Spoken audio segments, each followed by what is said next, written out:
real. Yeah. Real, unfiltered sports talk. Manufactured locally for the Carolinas. Locked down. This is the Rob Brown Show. Get robbed. Only The Fan Upstate.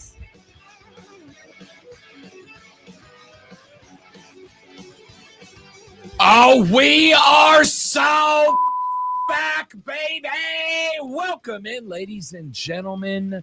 We make our triumphant return with trumpets sounding, banners unfurled. The Rob Brown Show is back. It is the final Monday of 2024. We are just days away from turning the page, from moving on into 2025. But we spend just a few more days right here in 2024, a few more days before we move on ever forward.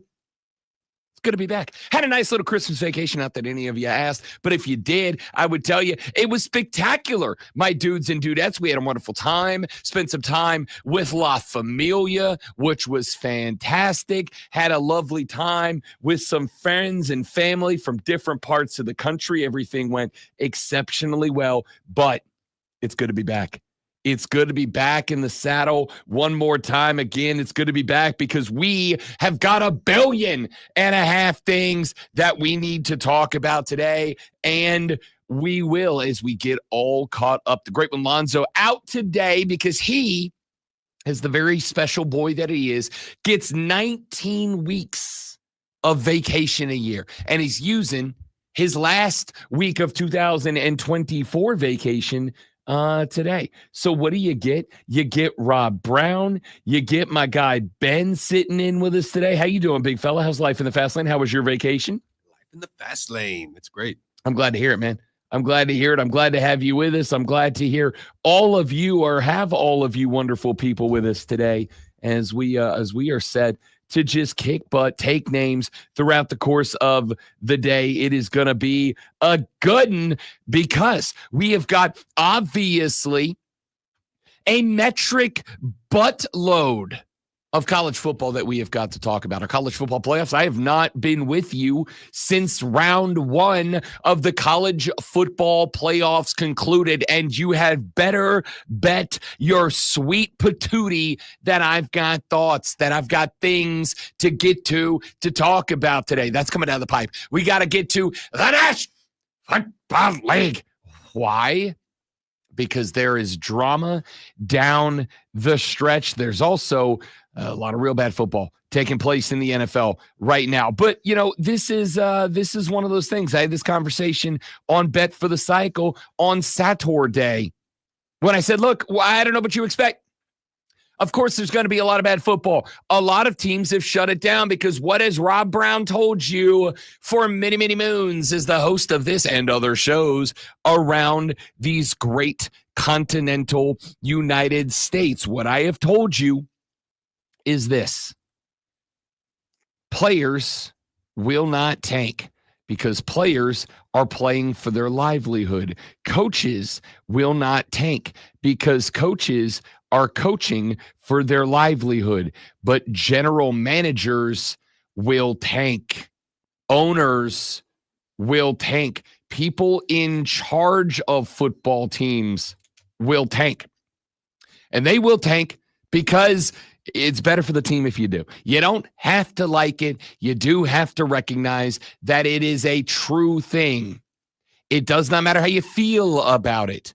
It makes sense for a team to tank. It makes sense for a team to get themselves into a position to get a better draft pick. It makes sense for a team to put themselves into a position to get a better player down the stretch. And that is what we are going for here. If you are teams like the Carolina Panthers, ladies and gentlemen, who got it procedurally handed to them by the Tampa Bay Buccaneers yesterday, but you should not be surprised by that. That should not have taken you by surprise. You should have seen that coming from a gazillion miles down the pipe, and you should have known that. Should have known that was coming. I wish it was noon. You should have known it was coming. The second that Chuba Hubbard got shut down and put on season-ending injured reserve. See, there's a thing that general managers, even guys who got that dog in them, like a Dan Morgan does, and I'm a fan. I'm a fan. There's a thing that general managers are wont to do in their responsibilities, and one of those things is create a world where the team has the best opportunity to succeed the following year. And the reality is the Carolina Panthers, as they stand right now, winning does nothing. Like it's a mentality thing, right? It's a mentality thing. Because if you're a player, if you are a coach, if you are anybody that your job is dependent on being able to point at results and say, hey, look at these results. These results are good. Then you're not gonna accept the concept of the tank. You're gonna say absolutely hell no. But if you're a general manager, your results are not based on the short term. Your results are based on the long term. Your results are based on over the tenure of your regime. What are the results? And for a general manager, it is not measured in wins and losses. I mean, scratch that. It is measured in wins and losses, but it's measured in wins and losses over the long term, not the short term. You're going to get your credit if you go put together a Super Bowl contender or whatever. But when you are being evaluated by owners, when you are being evaluated by people who sign your paychecks, they are looking at the lifetime tenure. And there is some what have you done for me lately on it. But they are looking at the team from the time you took over it to now. And they're saying what has been the overwhelming positive here. And for a GM, getting the best players you can get into that roster, onto that roster, into that squad, that's the best thing you can have going for you. So it should not be a surprise, a shock at all to you that Carolina shut down Chuba Hubbard and decided to move on. Decided to go with some backup guys, to give Blackshear his opportunity to see what's happening, to see what direction you go in. And what's going to happen next. So yeah, I mean, there was nothing other than, and we'll talk to Rashad Beard about this on Thursday, host of the Carolina Panther Nation podcast. There's nothing short of, the players feel good about it. There's nothing short of, the fans feel good about it. That would have an impact on Carolina having beat Tampa. I mean, yeah, you change the outcome of the NFC South winner. If Carolina finds a way to beat Tampa yesterday, then it's a little easier for Atlanta. But who the hell cares? Who the hell cares about that? If it ain't you, who cares who wins the division, right? It's one thing to think in terms of a rivalistic. Is that a word? That's not a word. I don't care. I'm sticking with it. A rivalistic mentality. It's one thing to think in terms of a rivalistic mentality when you're a fan. It is a different thing. It is a different thing when you are a GM, when you are a head coach.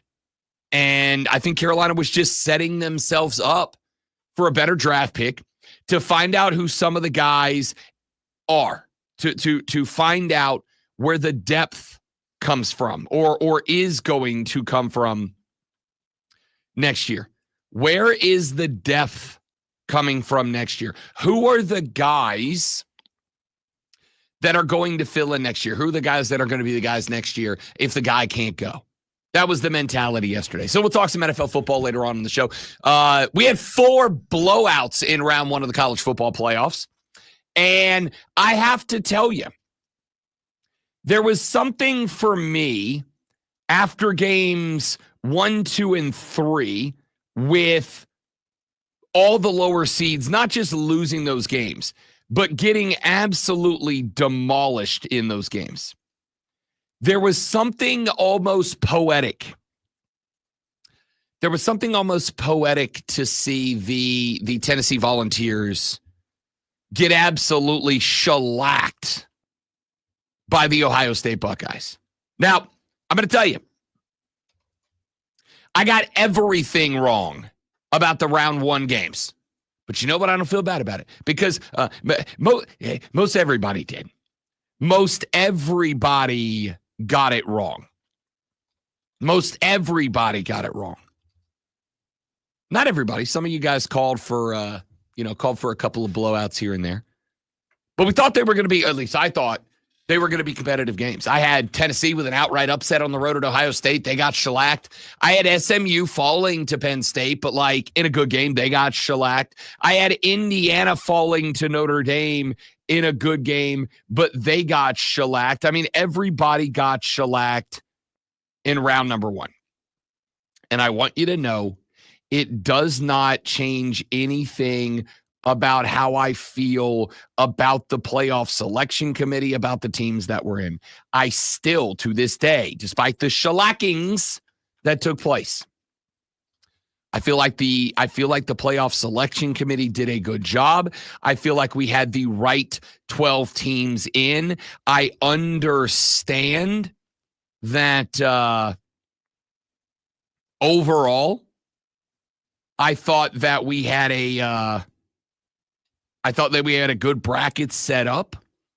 And I think that top to bottom, just because we had the results we had, it does not nullify the accomplishments and the achievements that the teams who got there went through. Now, there is this big conversation taking place right now.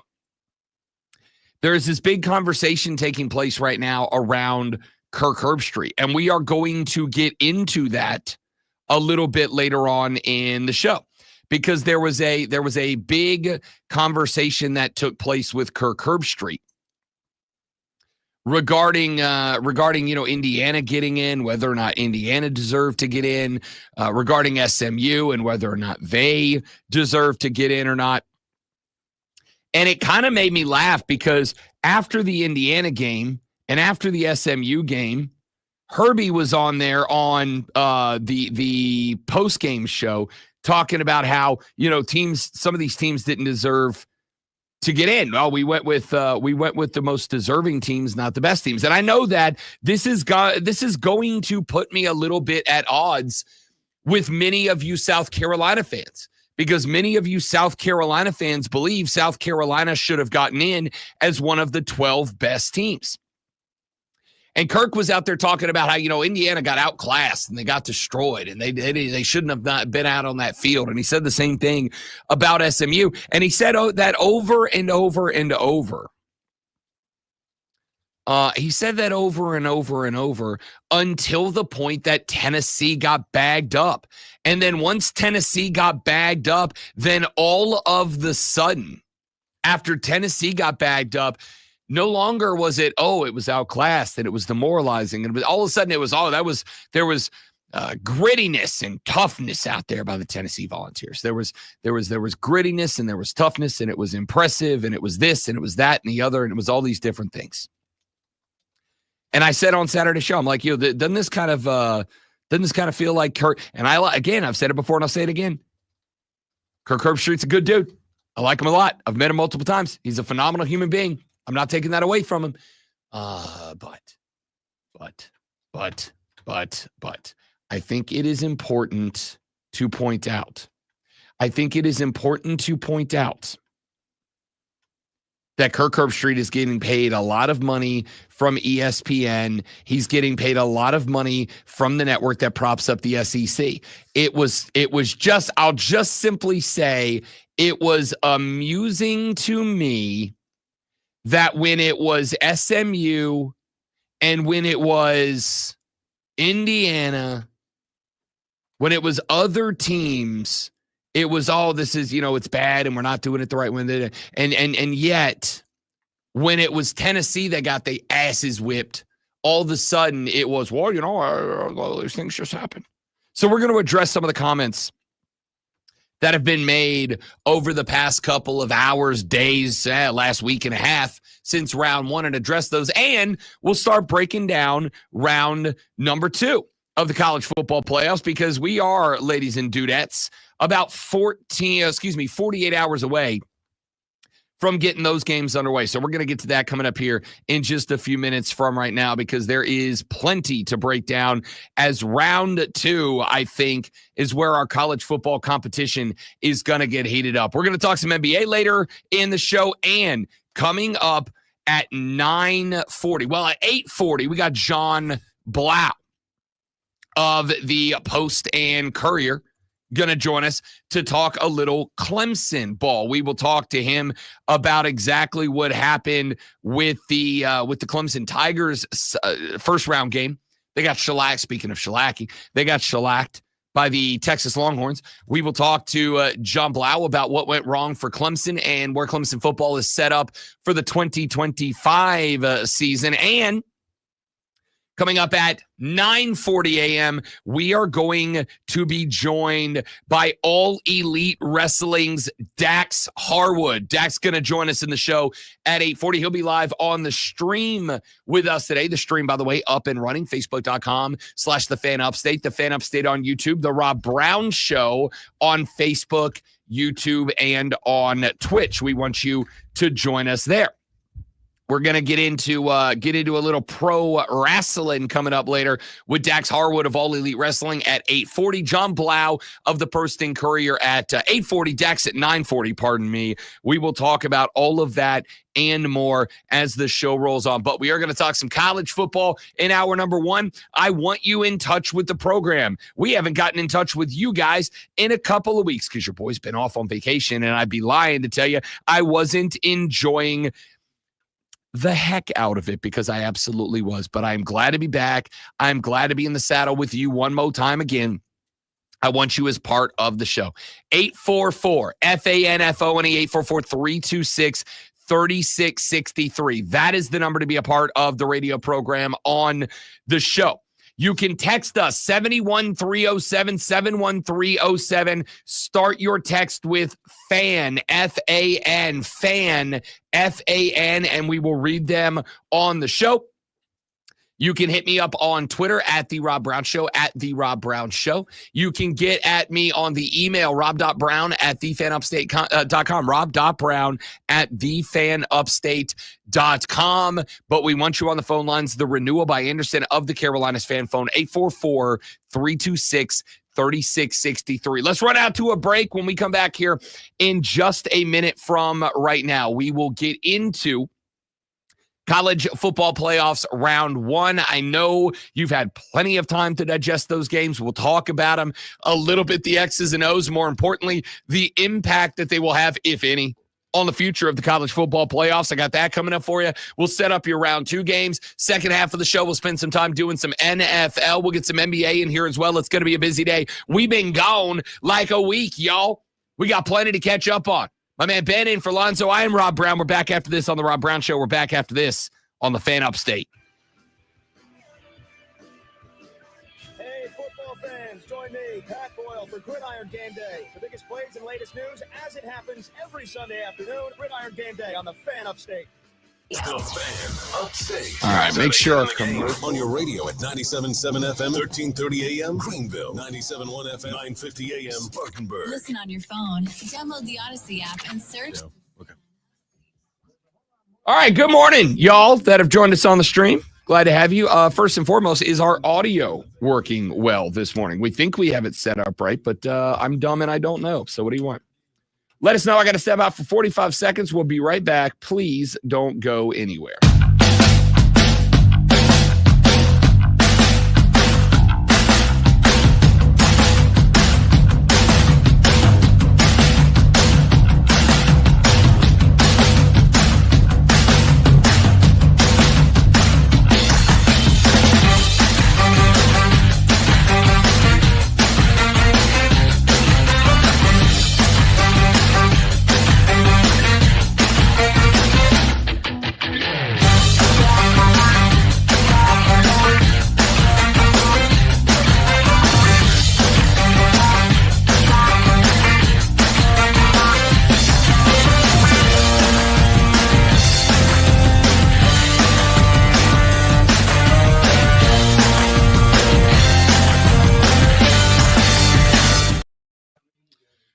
right, we're back. Thanks for hanging in there, y'all.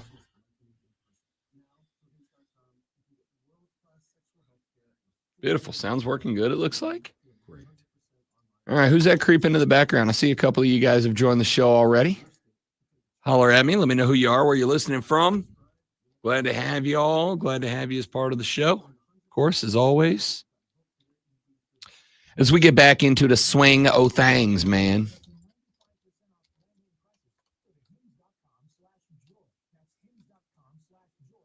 Cool. 15 seconds.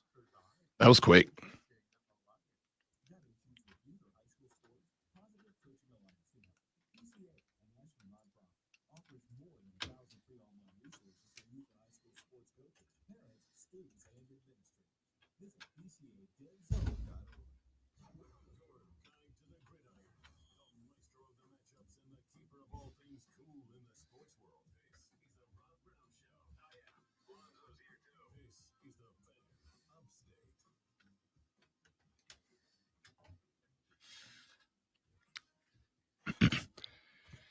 The Rob Brown Show on your radio. It's the Fan Upstate. Thanks for being here. Happy Monday, ladies and gentlemen. It's been a week since last we chatted. The last time that we talked, we had not yet played our first round of the college football playoffs. So let us dive right into them. We had effectively 4 blowouts in the opening round. All 4 higher seeded, all 4 home teams took home W's. We had Indiana fall to Notre Dame 27-17 in a game that wasn't that close. Penn State shellacked SMU 38-10. Ohio State whipped Tennessee 42-17. And Texas 2-touchdown Clemson 38-14 in another game that was probably the closest of the first round. If there's any solace for Tiger fans to be taken, it's that at least your game was, for the most part, kind of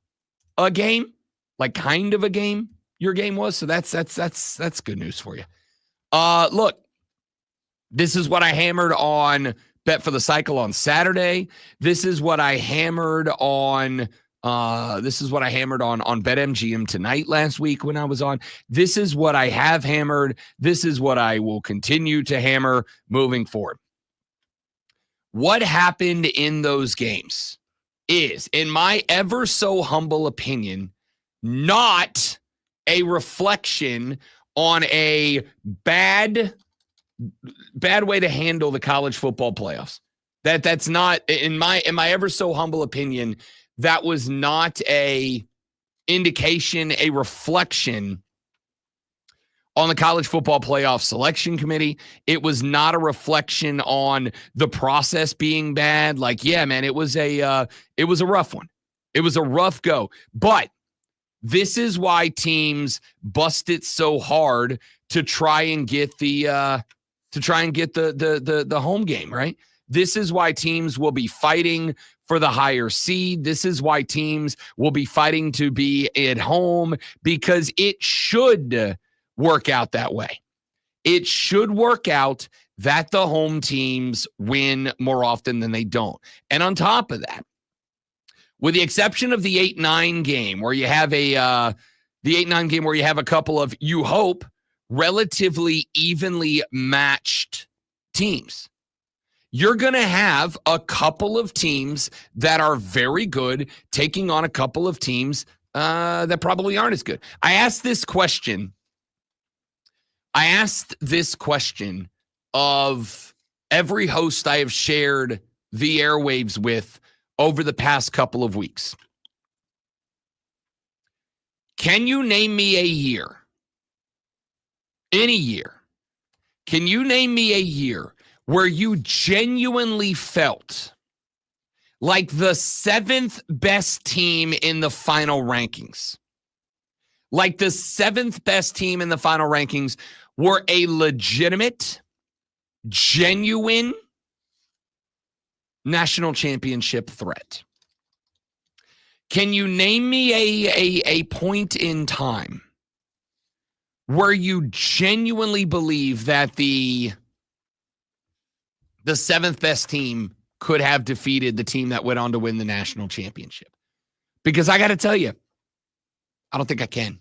I don't think I went back and looked. I don't think there was a year that I was able to find, at least not with a cursory glance, that I would say team number 7, I think genuinely would have competed with the top 2 or 3 teams.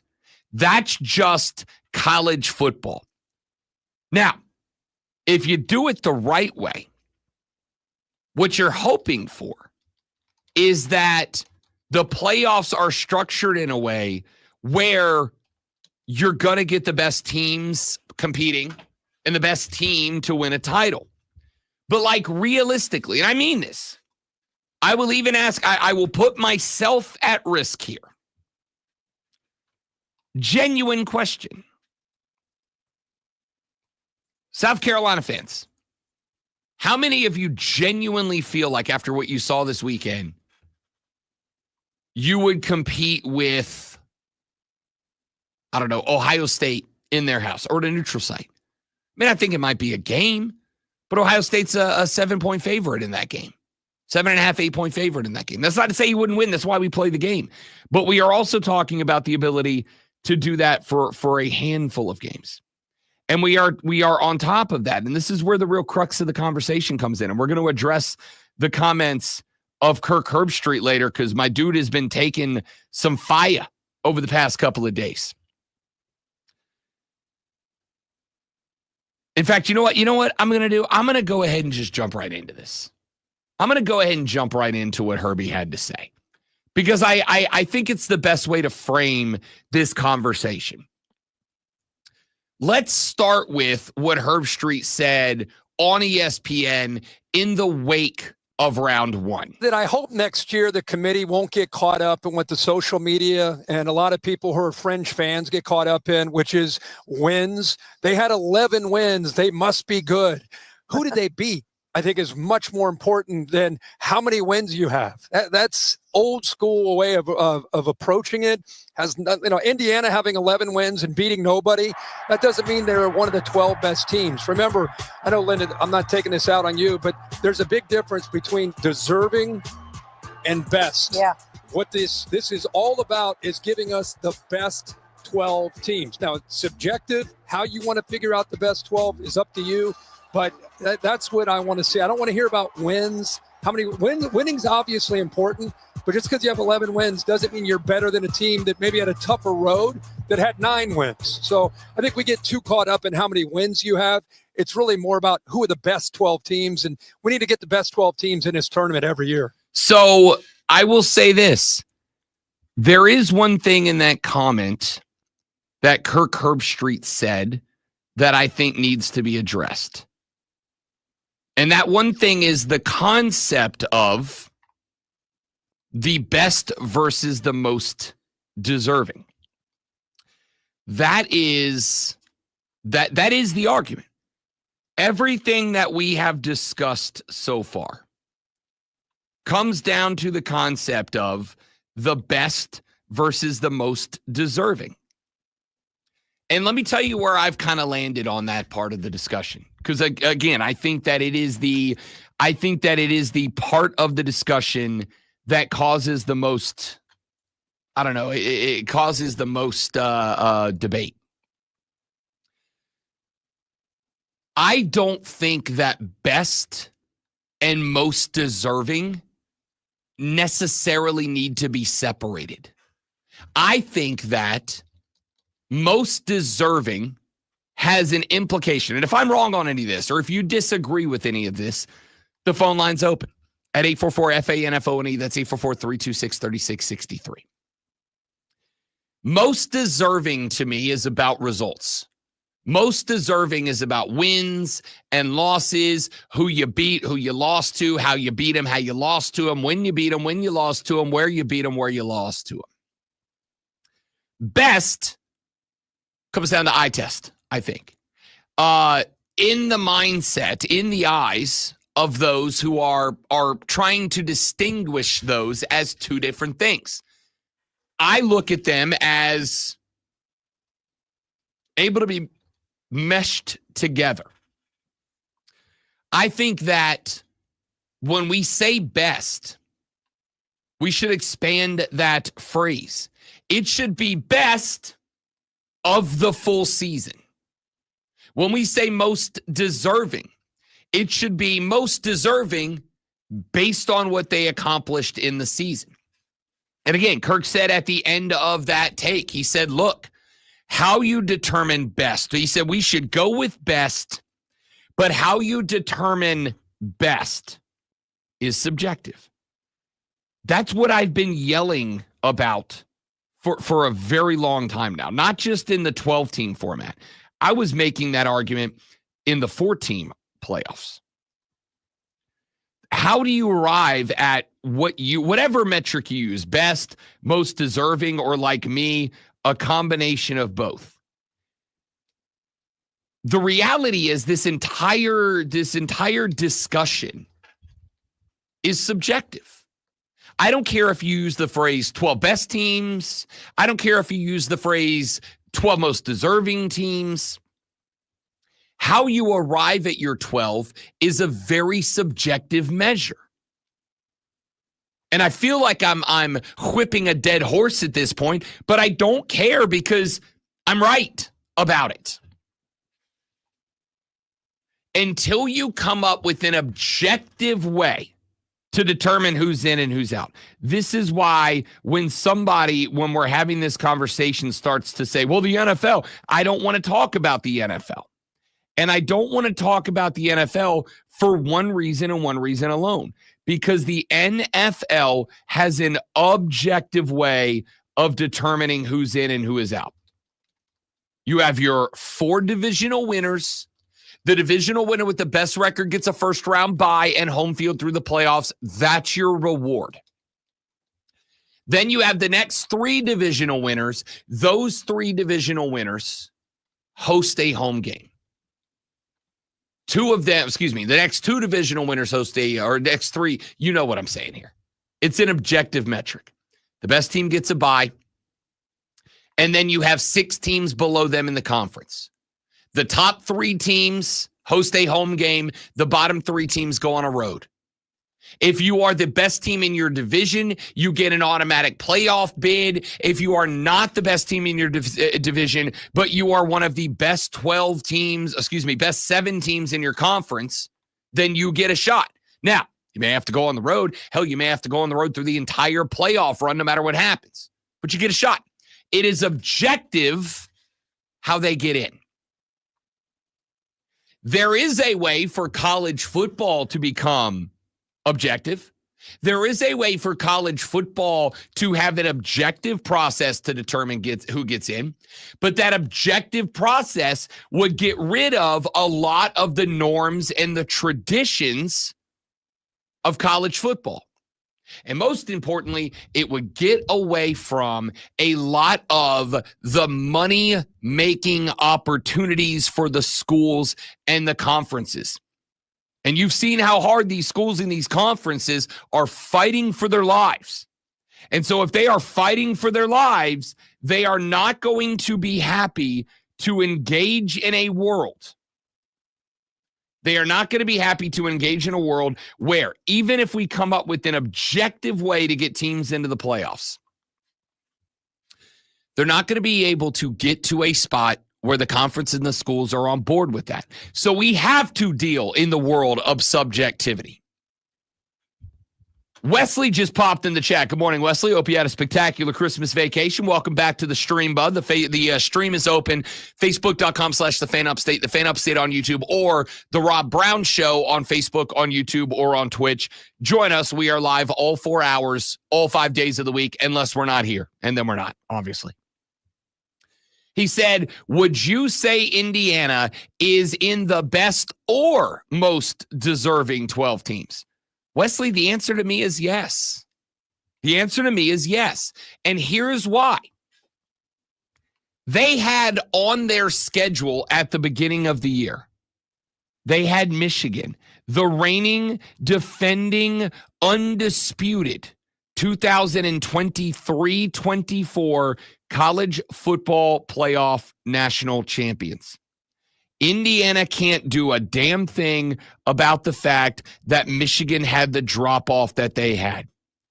they had on their schedule Washington, the 2023-24 College Football National Championship runners-up. There is nothing that Indiana can do about the fact that that team bit a bullet and got bad real fast because they lost their head coach. They lost their starting quarterback, who was a Heisman guy. They lost their running backs. They lost their wide receivers. They lost everybody. But they were scheduled. We can have all the complaints in the world about Indiana. They played the worst schedule of any playoff team. Yes, they did. They played the easiest schedule of any playoff team. Yes, they did. They lost the one good game that they had to play against Ohio State, and it was a blowout. The score is a hell of a lot closer on the final scoreboard. The score was a hell of a lot closer than it was if you watched that game. I agree with all those things. I also know that Indiana's average margin of victory was like 40 points. So it's not their it is not their fault. The conference schedule is what the conference schedule is, right? We all agree with that. The schools don't set their conference schedule, the conference does. That's why at the end of the SEC championship game, when Georgia won, they got the first round bye, and they put the camera on Kirby Smart, and they said, hey, Kirby, what's this mean for the Dogs? You know what Kirby Smart said? He said it means we get to go on and get some rest. And he looked Greg Sankey, who would not look back at him. He stared a hole in the back of Greg Sankey's head, and he said, Greg and his boys in his office sent us on the road over and over and over and over and over and over again. And now we get to go home and rest a little bit. That's because the schools don't set their conference schedule. So what do you want Indiana to do? Is this a metric? And don't get me wrong, I understand what some of you are already firing up those text messaging fingers to send a text to 71307, start your text with FAN, FAN. To say, Rob, doesn't this incentivize schools not, this is what Nick Saban said, not scheduling tough out-of-conference games? The answer is, yeah, it does, sure does. It sure does. Here's the thing. It's kind of been like that since we had the beginning of the playoffs, hasn't it? Hadn't it? Especially for SEC and Big Ten schools. I wouldn't argue Big Ten. Big Ten's not that good. Big Ten's top heavy. I've been saying that the whole time. But you get the point. Would I say Indiana is best or most deserving? I would say that Indiana did what they were asked to do against whomst they were asked to do it against. And they earned a shot. Because again, you are throwing best or most deserving, Wesley. And I understand it because that's the way that the conversation has been structured. But I do not. This is just the personal opinion of one Rob Brown. I do not believe that best and most deserving necessarily need to be separated. I think I can look at college football programs and I can put those two terms or those two phrases, whatever you want to call them, together. I think you can be both or neither or none. And so when I look at Indiana, do I think Indiana was one of the best college football teams at the end of the year? I would say based on a lot of metrics, and I'm not just talking like Kirk Herbstreit was complaining about, they had 11 wins. You're right. They had 11 wins. I think when I looked at Indiana, I saw a team that, yes, they had one of the weakest schedules in college football, and they beat the hell out of just about everybody. They beat the hell out of just about everybody. And I think there's something to be said for that. They played one really good team in Ohio State, and they got waxed. Well, so did Tennessee now. So do we argue that Tennessee, the third best team in the SEC, do we argue that Tennessee just wasn't one of the best 12? Did we get it wrong putting Tennessee in? Because if you got it wrong putting Indiana in based on the result, then you got it wrong putting Tennessee in. By definition, if you want to make the argument that Clemson and SMU and Indiana weren't in the best 12 and therefore should not have gone, then you have to make the same argument about Tennessee. And if you have to make the same argument against Tennessee, then what do we do? What do we do? Because the conversation specifically this morning, respectfully, about, or I should say from South Carolina fans, the argument that is being made by people like Herb Street and by some of y'all that are texting and calling the show over the past couple of weeks saying that the Gamecocks should be in. You are asking me to base the college football playoff 12 on the eye test. That's what you're asking. You're asking me to base who gets into the 12-team playoff based on the eye test. And if that is the case, then what is the point of playing regular season games anymore? Because remember, based on the eye test, Florida State was a top 10 team coming into this year. Based on the eye test. Based on learning what we know about teams, checking in on the preseason. And before, by the way, before you hit me with the, well, Rob, we should be doing away with preseason polls and all that. Okay, we can have that discussion. We can have that debate. But I do want to also point out that the same information available to the folks that make these polls and us as fans who do our rankings and all that is what Vegas uses to set their preseason over-under win total numbers. And if you ever go look at those, they're pretty damn close. They're pretty spot on. They kind of have to be, or Vegas loses a bunch of money. They're pretty spot on. And if they're pretty spot on, that means the eyeball test to some degree is worthwhile. But here's the thing. Often it's not. Again, Florida State's over-under win total coming into this year was set at 10.5, and they were a top 10 team. They ended 2-10 and very poorly.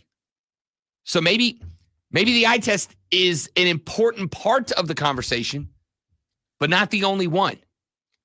Well, I'll just look at them. I don't think they would. Okay, what you think would happen is irrelevant. That is why there is sports gambling. And that is why Vegas offers sports gambling, because they win a lot of money off of fans every year, because fans look at two teams and go, oh, eyeball test says this is going to happen. And it doesn't work. Doesn't work. That's kind of how it feels. Wesley said, I believe when you have that easy of a schedule, you have to prove yourself against the good teams you play, and they laid an egg. Tennessee beat a good team. That's the difference. Okay. All right. So who are you replacing Indiana with? Alabama? Alabama was the first team out. Team that put up 3 points against a 6-6 Oklahoma team. Team that lost on the road at Vanderbilt. Is that the team you're replacing Indiana with? They beat a good team. Okay, well, they lost to a couple of really bad teams. So do we knock them out? Texas didn't beat anybody. Who was Texas's best win in the regular season? Texas A&M, who also was not a team that got in, right? You see what I'm saying, Wesley? Like, you can make that argument. And I'm not saying your argument is bad. What I'm saying is you can make these arguments, and there's every argument you're going to make, there's an argument against it too. The problem is all of this just rolls around in subjectivity, which means all we can do is, and this is why I've been saying the whole time, expand the selection committee to 50 members, expand it to 100 members, expand it to 1,000 members. And let's let a bunch of people vote, and let's just let the chips fall where they may every year. That way, everybody, you can't have a bias. You got 13 people in a room. You can create an inherent bias, especially when they're all in the room watching these games together and they're all campaigning for who they think should be in and should be out. We should have 1,000 trusted members of the college football media. And hell, golly, if we go to this system, I'll even let the fans have a vote. But 1,000 members to set up who's in and who's out. We got to go to a last break. We're way late. I love college football.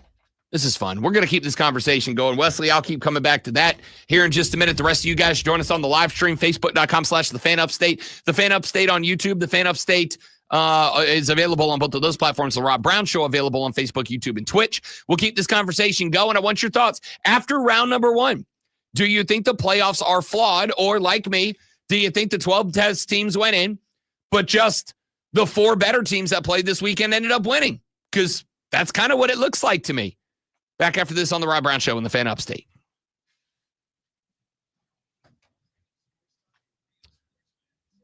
All right, guys, stay right there. I got to step away for 2 minutes. I'll be right back. Don't go anywhere.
The Rob Brown Show back on your radio. Quick segment to end this hour. We'll do our sports flash. We'll take a break. And then we're back with the water cooler cheat sheet, top 3 sports stories that you need to know to get your day started. That's coming up here in just a little while from now. So we're wrapping up this conversation. Round number 1, we had 4 blowouts in the opening round. All 4 home teams blew out all 4 road teams in round number 1. My argument has been that does not make the selection committee wrong. And here's the thing. And I've said this before, and I'll say it again. The argument that is being made by so many of you of, well, South Carolina, Alabama, Ole Miss, they would have gone to Notre Dame. They would have gone to Penn State. They would have gone to wherever. And they would have put up a fight. They would have put up a better fight. And my response to that is, you don't really know that, do you? You don't really know that to be true. You think it to be true, and that's fine. But I'll be honest, there's a lot of us that thought that Indiana, SMU, Clemson, who am I leaving out? Tennessee. So I thought Tennessee was going to get the outright upset, to be honest with you. I thought Tennessee was going to win outright on the road at Ohio State. What we think has to be taken into consideration, but what we think also has to be supported by what happens on the field.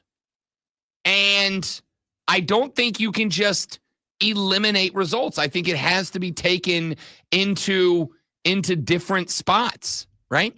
And I think that one of the things that happens in this conversation is that we focus so much on what a team is at the end of week 14 that we do not consider what we saw from weeks 1 through 8, right? The team that South Carolina was against Clemson in rivalry weekend was a hell of a lot different team than the team we saw early in the season, right? A hell of a lot different than the team we saw early in the season. And I think, at least to me, again, it is a very subjective conversation. It is all subjective. But subjectively speaking, in my ever so humble opinion, to me, your resume for the entire season matters. Your resume from week 1 through conference championship game matters. And while you guys are right, Indiana did not play a tough schedule. With the exception of Ohio State on the road, a place, by the way, where Tennessee just got their asses kicked too. With that exception, Indiana beat everybody else and for the most part, beat them convincingly. Now, you can absolutely make the argument, and frankly, you should, because it's a damn good argument. If Lenore Sellers stays healthy against LSU, South Carolina's probably 10-2. And if South Carolina's 10-2, they're in the playoffs. But you didn't. And you got smoked by Ole Miss. You got got. It's unfortunate, but you got got. Texas A&M. Or excuse me, Alabama. If Alabama doesn't lose a stupid game on the road against Vanderbilt, they're in. If they don't go lay an absolute egg against Oklahoma, they're in.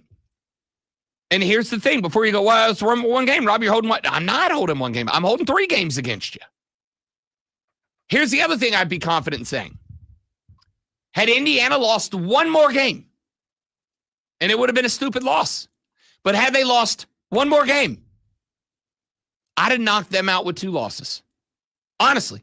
Had they lost another game, I'd have knocked them out with 2 losses. And I, the guy who's notoriously pushed back on this SEC and everybody else narrative, even if it is kind of true this year, I would have knocked a 2-loss Indiana team out and put a 3-loss South Carolina team in.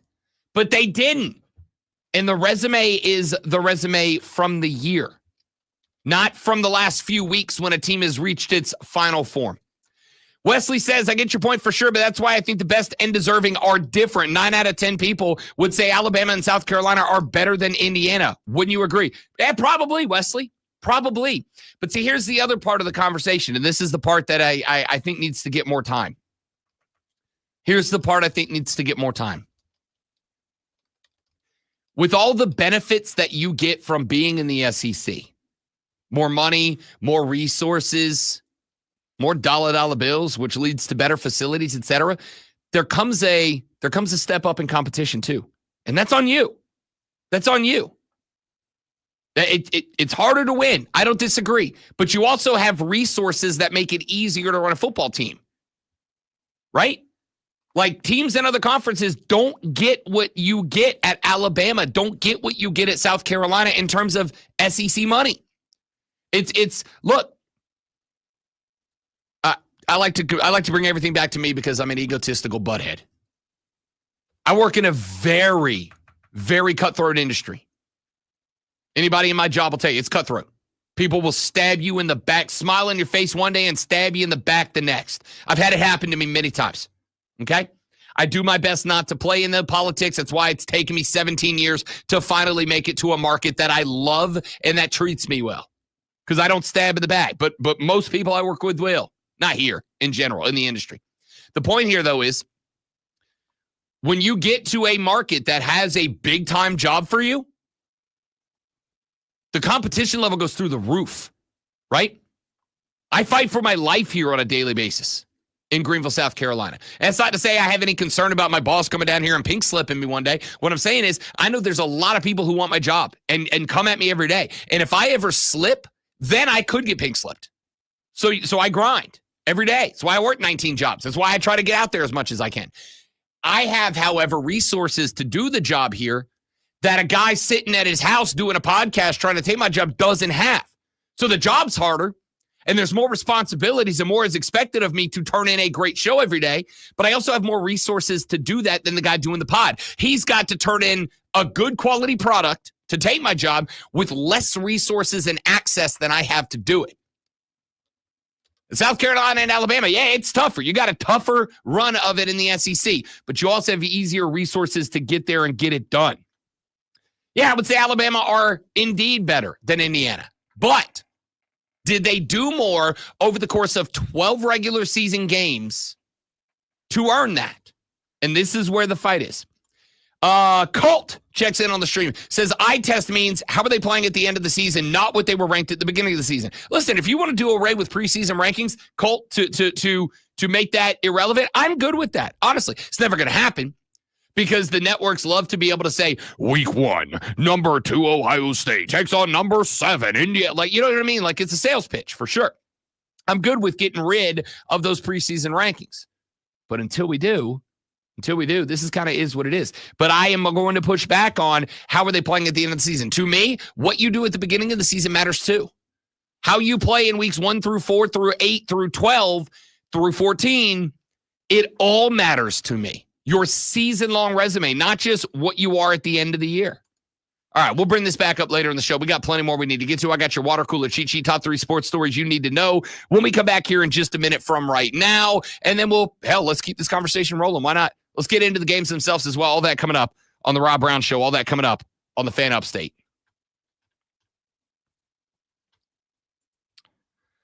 Yes, Rob Brown is going to do your sports flash today. You are ever so welcome. A 30-24 loss to the Washington Commanders has pushed Atlanta's NFC South title hopes to the final week of the season. Michael Penix Jr. threw for 223 yards, a touchdown, and a pick, and Bijan Robinson added 90 and a pair of tutties on the ground. But Jaden Daniels' 3 touchdown passes sealed the W for Washington. Atlanta is a game behind Tampa for the division, meaning the Buccaneers must lose and Atlanta must win in Week 18, or the Buccaneers will claim their 4th straight divisional title.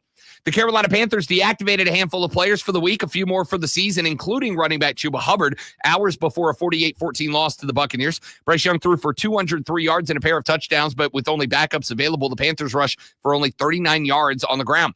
Tampa quarterback Baker Mayfield threw for 359 yards and 5 touchdowns. Tampa rushed for 202 yards in the game. And Eagles running back Saquon Barkley became just the 9th player in NFL history to rush for 2,000 yards in a season after crossing the mark during a 167-yard day and a 41-7 win over Dallas. Barkley needs just 101 more yards to break Eric Dickerson's single-season rushing record. Nice. Thank you. We'll be back like right at 4 minutes after the hour, so we'll be fine. Okay. All right, guys, I got to step away for just a minute. Got some things I got to straighten out. Y'all stay right there. We will be right back. Please don't go anywhere.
So we were during the break there. Welcome back, everybody. The Rob Brown Show's on your radio. It's the Fan Upstate. Great to have you, Rob Brown.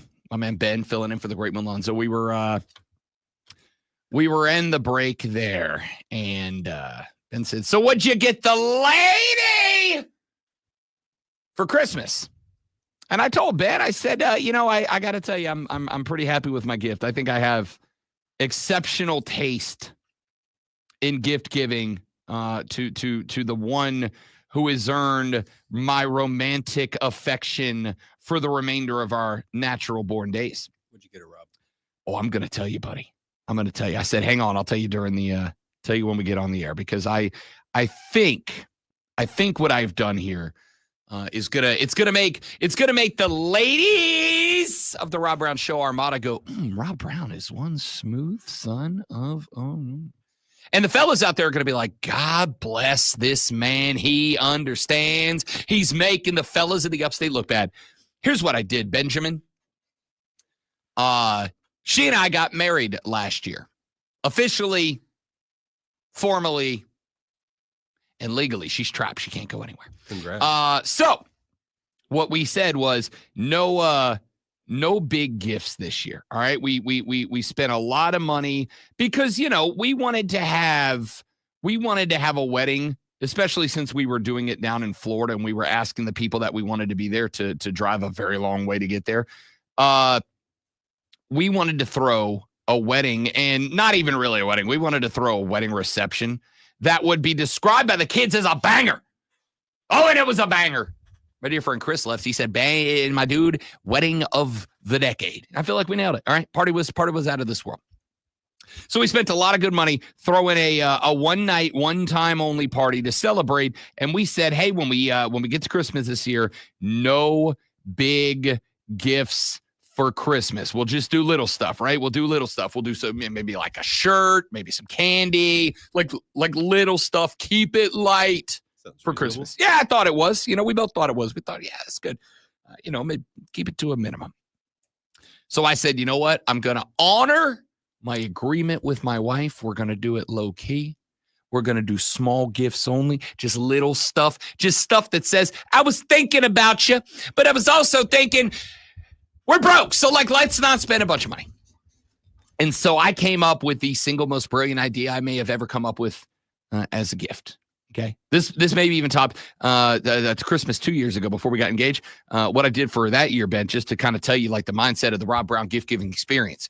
For that, because that year she's a big Phantom of the Opera fan, so am I. That's one of the things we talked about when we first got together was we both love the Phantom of the Opera, and Phantom of the Opera was leaving Broadway. Oh, nice. And so for a Christmas gift 2 years ago, before we got engaged, I gave her 2 tickets to take her to New York City to go see the Phantom of the Opera before it left Broadway. Nice. And to announce that to her, I got her a cameo from Ben Crawford, the actor who was playing the Phantom on Broadway, surprising her with 2 tickets to come see the show. Right? I'm real good at this. I'm real good at this. Wow. So I thought, all right, what can I do? We're now married. It's official. I don't have to romance anymore. The romance is over, right? It's practicality time in the Myers Brown household. It's practicality time. What am I going to do here? And so, Ben, I thought, and I came up with what might genuinely be the single most romantic gift I've ever given in my life. Suspense. I went and got us a 75-inch TV for the living room. The old TV we had, listen, we were watching the playoff games. All right. We were watching the playoffs games a couple days before Christmas, and she and I were watching together. And halfway through the game, she's like, "Is it just me, or is the sound bad?" And I was blaming ESPN. I'm like, "Oh, what a bad broadcast! You spent all this time pushing a 12-team playoff." And then I went in the back where the big TV is, back in the bro cave. I went in the back, and when I turned on the TV in the back, to check in while I was making a couple of, social media posts for the show and whatnot. When I went into the back and I turned it on, I'm like, oh no, actually, this sounds really good. The TV out front is just 100 years old and sucks now. Yes. I was like, that's it. I know what I'm doing. So Christmas morning, she woke up to a gigantic box of a brand new 75-inch TV that is going up right in the main living room. Right there is the center of attention. And here's the thing. I'm like, okay, listen. This is going to go one of two ways. She's either going to be like, yay, new TV, or she's going to be like, you irresponsible jackass. Right. And she walked out that morning, and I didn't wrap it because it's a big-ass box. I just put a bow on the top, and she went, Of course. new TV, yay. Hey. Bang! Got a good one. Got Bonus. the unicorn. Should have been real mad at me for spending that much money on a television. Instead, she went, do you know how much better Olivia Benson's going to look when I watch SVU for hours a night on a 75-inch TV? And the answer is Olivia Benson's kind of a looker. It's Kind of a always about looker. Olivia. Yeah. It is. Yeah, big HD guy over here. So the Browns Myers Christmas celebrated by just buying a big-ass TV. Pretty spectacular. Hey, we got to get to the water cooler cheat sheet, the top 3 sports stories that you need to know before you get to the office and start talking sports. This AM, Ben, I forgot to tell you that we have the water cooler cheat sheet. If you don't mind finding the intro to that, I will continue to stall until you tell me it's ready and we play this.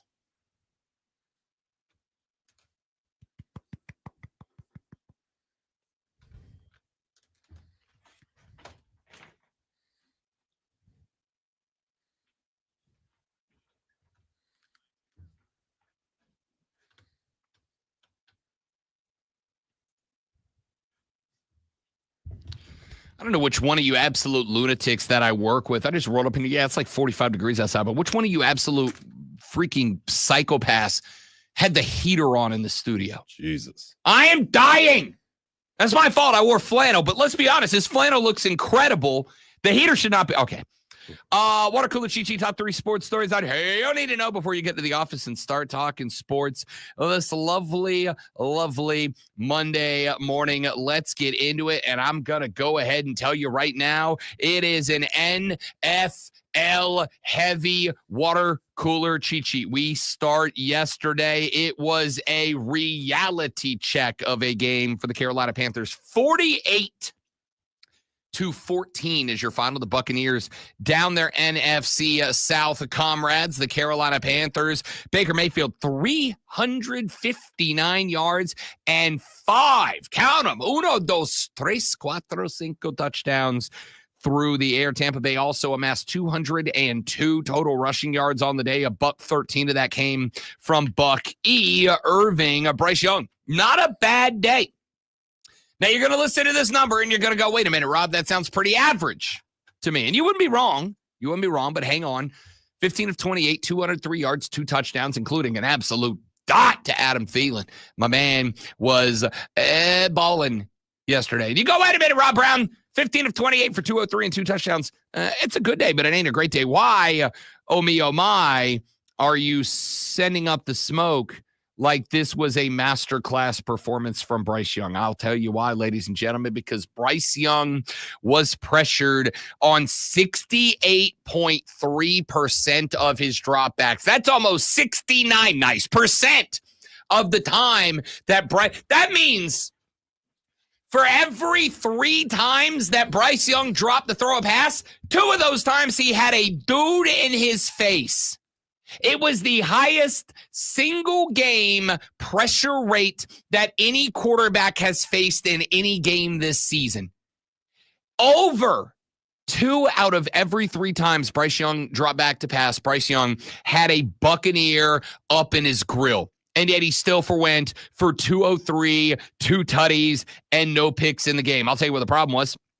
Chuba Hubbard got shut down, put on the season-ending IR hours before the game, and because of that, they had to go with Raheem Blackshear, 8 carries, 20 yards, and Mike Boone, 2 carries for 11 yards. The Panthers racked up a whopping 39 rushing yards compared to Tampa's 202, and 202 rushing yards on top of 359 through the air is, and I've done the scientific research on this, a lot of yards, like a lot of yards. But again, players won't tank, coaches won't tank.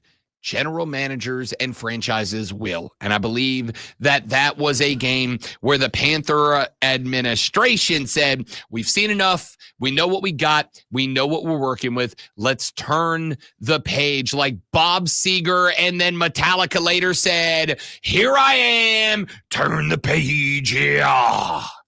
That's Hetfield. It's a solid Hetfield if we're keeping it a buck. It's like a B+ Hetfield. Anyway, we turn the page to item number 2 of the water cooler cheat sheet. Item number 2 of the water cooler cheat sheet. Yesterday, the Atlanta Falcons had the opportunity with a dub to catch up with the Buccaneers and create a world where they could have been NFC South champions. Now, they still live in a world where they could be NFC South champions, but the road no longer leads through Atlanta, Georgia, by way of a 30-24 overtime loss last night to the Washington Commanders. The Atlanta Falcons now have to not just win next weekend, which they do as the Falcons in the final week of the regular season take on the Carolina Panthers. But on top of that, the Falcons also have to await the result of the Tampa Bay Buccaneers. The Buccaneers, sitting right now at 9-7, are first in the NFC South, and they wrap up at home against the New Orleans Saints, who are bad at football. They lost to the Raiders yesterday. Not great, Bob. Not great. Real not great, Bob. Anyway, Atlanta to win this division now must win against Carolina and must have the New Orleans Saints knock off the Tampa Bay Buccaneers. A Tampa win wins them the division. An Atlanta loss wins Tampa the division.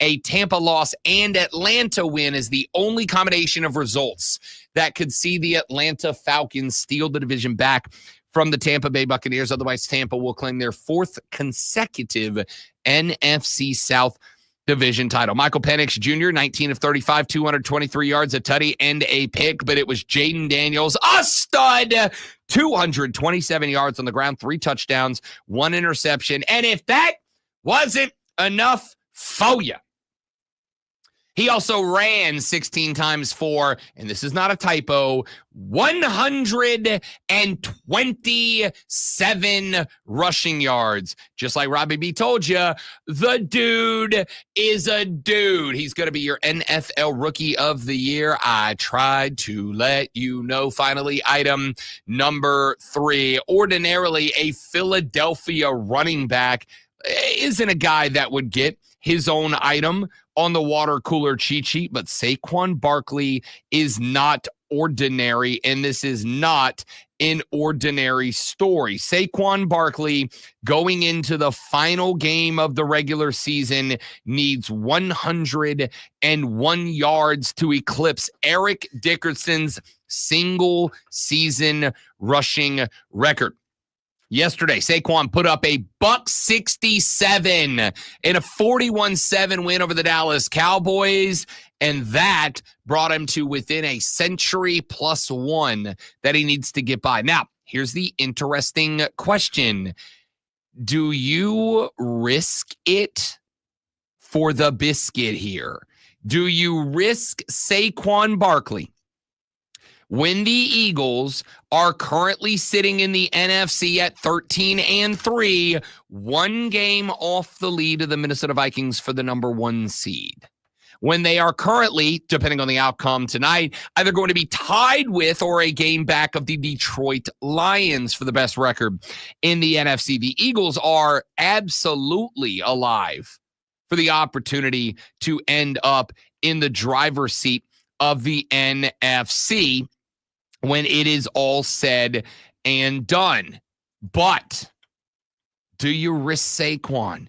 If you get a game in hand, if the Eagles find themselves in their final regular season matchup against the lowly and pathetic New York Giants, who beat the Colts yesterday because LOL, Indy, I guess, do you risk Saquon Barkley or do you shut him down and understand that while you are alive for the 1 seed, it ain't great odds, and just roll for the 2 seed and not worry about it? I don't know. What I do know is Saquon Barkley not only has a chance to make history, sorry, Chris Lewis, friend of the show, president of the Greenville Triumph, and noted New York Giant fan. I know you're not going to love this. Saquon Barkley has a chance to get 102 yards, become the all-time single-season rushing yards leader, and do it against the team that botched and mangled and mismanaged his exit from the NYC.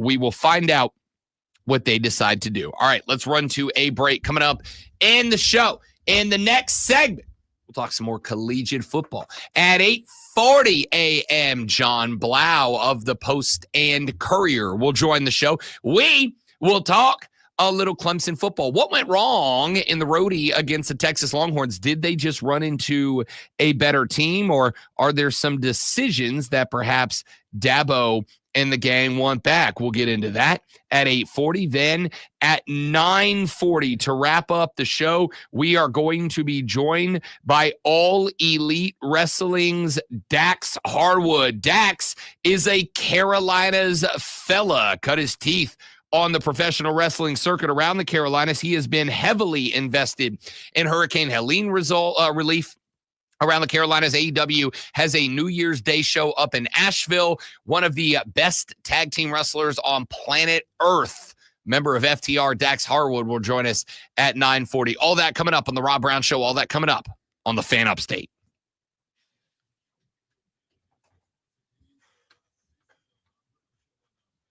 All right, guys, give me just a minute to step away. I'll be right back. Please don't go anywhere.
All right. Thanks for hanging in there, dudes and dudettes. Welcome back.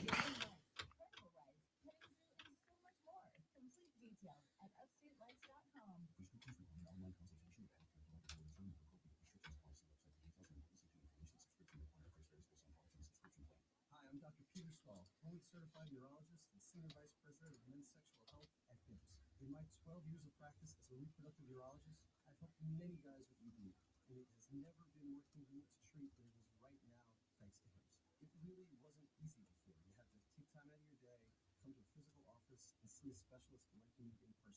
Now, through HIMSS.com, you can get world-class sexual health care and a full range of treatment options for ED through a 100% online process. It starts with a free assessment from a medical provider licensed in your state who can determine if ED treatment is right for you. If prescribed, your medication is shipped to you for free. So don't wait. Join the hundreds of thousands of guys who've gotten help for their ED through HIMSS. To start your free online visit and find ED treatment at up to 95% off brand name prices, go to hims.com/joy. That's hims.com/joy for your free online visit. Hey guys, it's Jim Costa. 45 seconds. Planning on betting the NFL playoffs. Buckle up. Betting football's hard enough as it is. We're doing the research for you. So listen to Catch the Ticket with Mike Maloney and I. We'll be dropping 2 episodes for every single playoff game. And that's the storylines leading into it. There's good football stuff, but also betting numbers, odds, totals, trends, player props, all those in there too. Pre-game and post-game, we'll be all over the postseason. Subscribe to Catch the Ticket on the Odyssey app, wherever you get your podcasts. Cool. 15 seconds.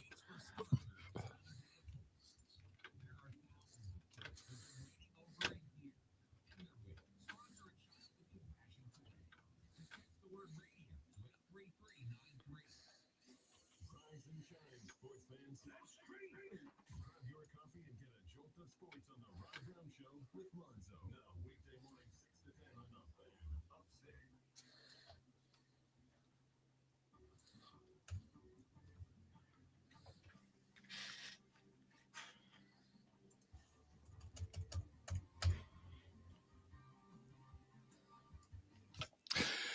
The Rob Brown Show back on your radio. It's the Fan Upstate. Rob, Ben, filling in for the great one, Lonzo. And, be a part of the radio show.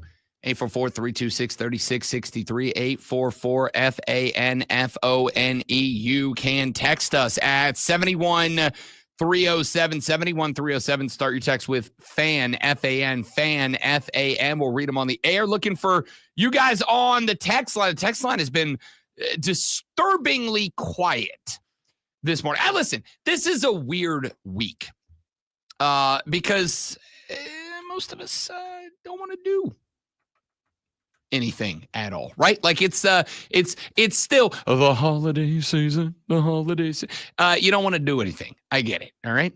But here's the thing. The sports calendar never sleeps. Sports never stops. The grind never stops, ladies and gentlemen. So I know you're up. I know you're listening. I know the Armada is active this AM, and we want you to be a part of the show. 71307 is the text line. Start your text with FAN, F-A-N. The phone line is open. The renewal by Anderson of the Carolinas fan phone is 844-FANFONE. That is 844-326-3663. You can tweet me at The Rob Brown Show. You can tweet everybody in the station at The Fan Upstate. And, of course, watch the stream. We are streaming the show live as we do every morning at Facebook.com/The Fan Upstate, The Fan Upstate on YouTube, or The Rob Brown Show on Facebook, on YouTube, and on Twitch, because I am a millennial. We use Twitch. It's what we do. It's spectacular. Go to Twitch and search The Rob Brown Show. Like and subscribe there, and let's roll. We have been talking quite extensively this morning about the college football playoffs post round numero uno. And here is the stance that I have taken thus far. There were 4 butt whoopings in round number 1. To say I was unsurprised would be a lie.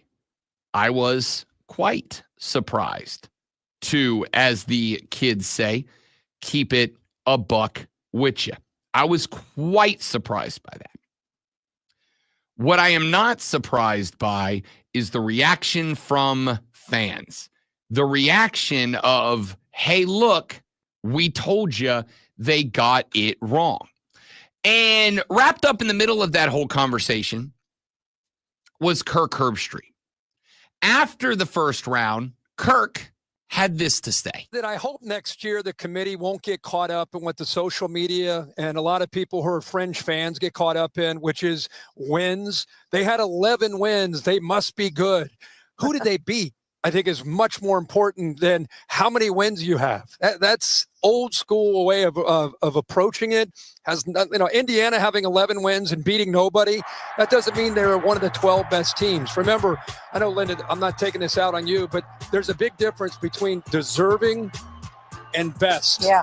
What this is all about is giving us the best 12 teams. Now, it's subjective. How you want to figure out the best 12 is up to you.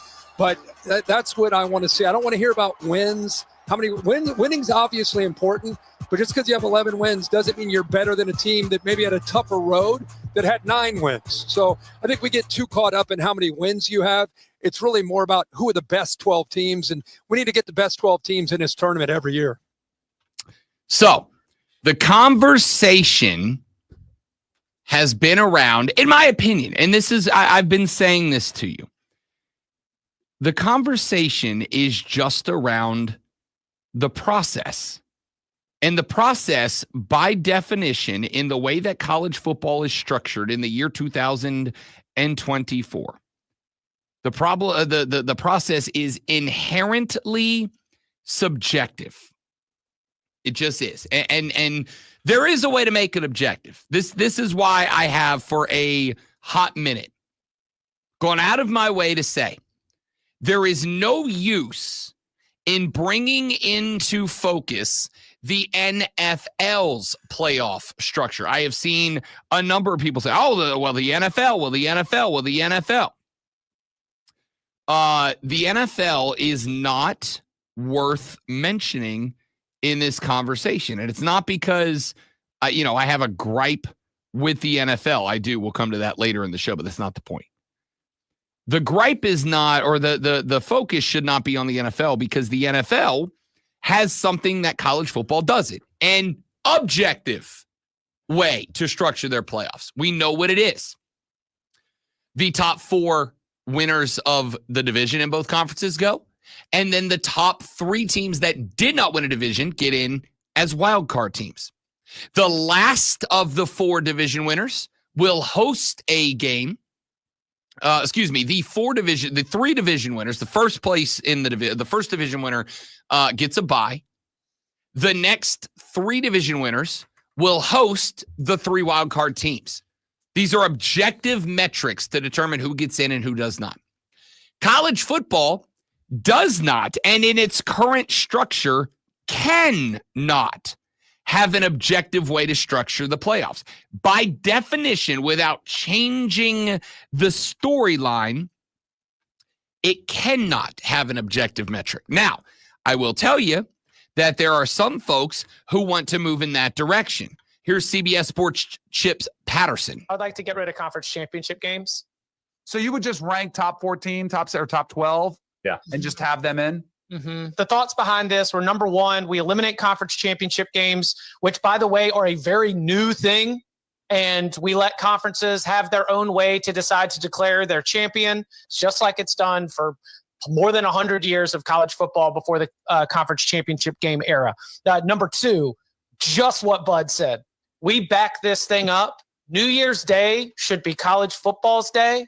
And the fact that we're going to have New Year's Day and then 19 more days until we crown a champion means that if this thing is just going to get like playoff fatigue, drowned out by the NFL playoffs. I think that we should have games of more significance right there around New Year's Eve and New Year's Day. So there it is. The conference championship games. And he's not wrong, by the way.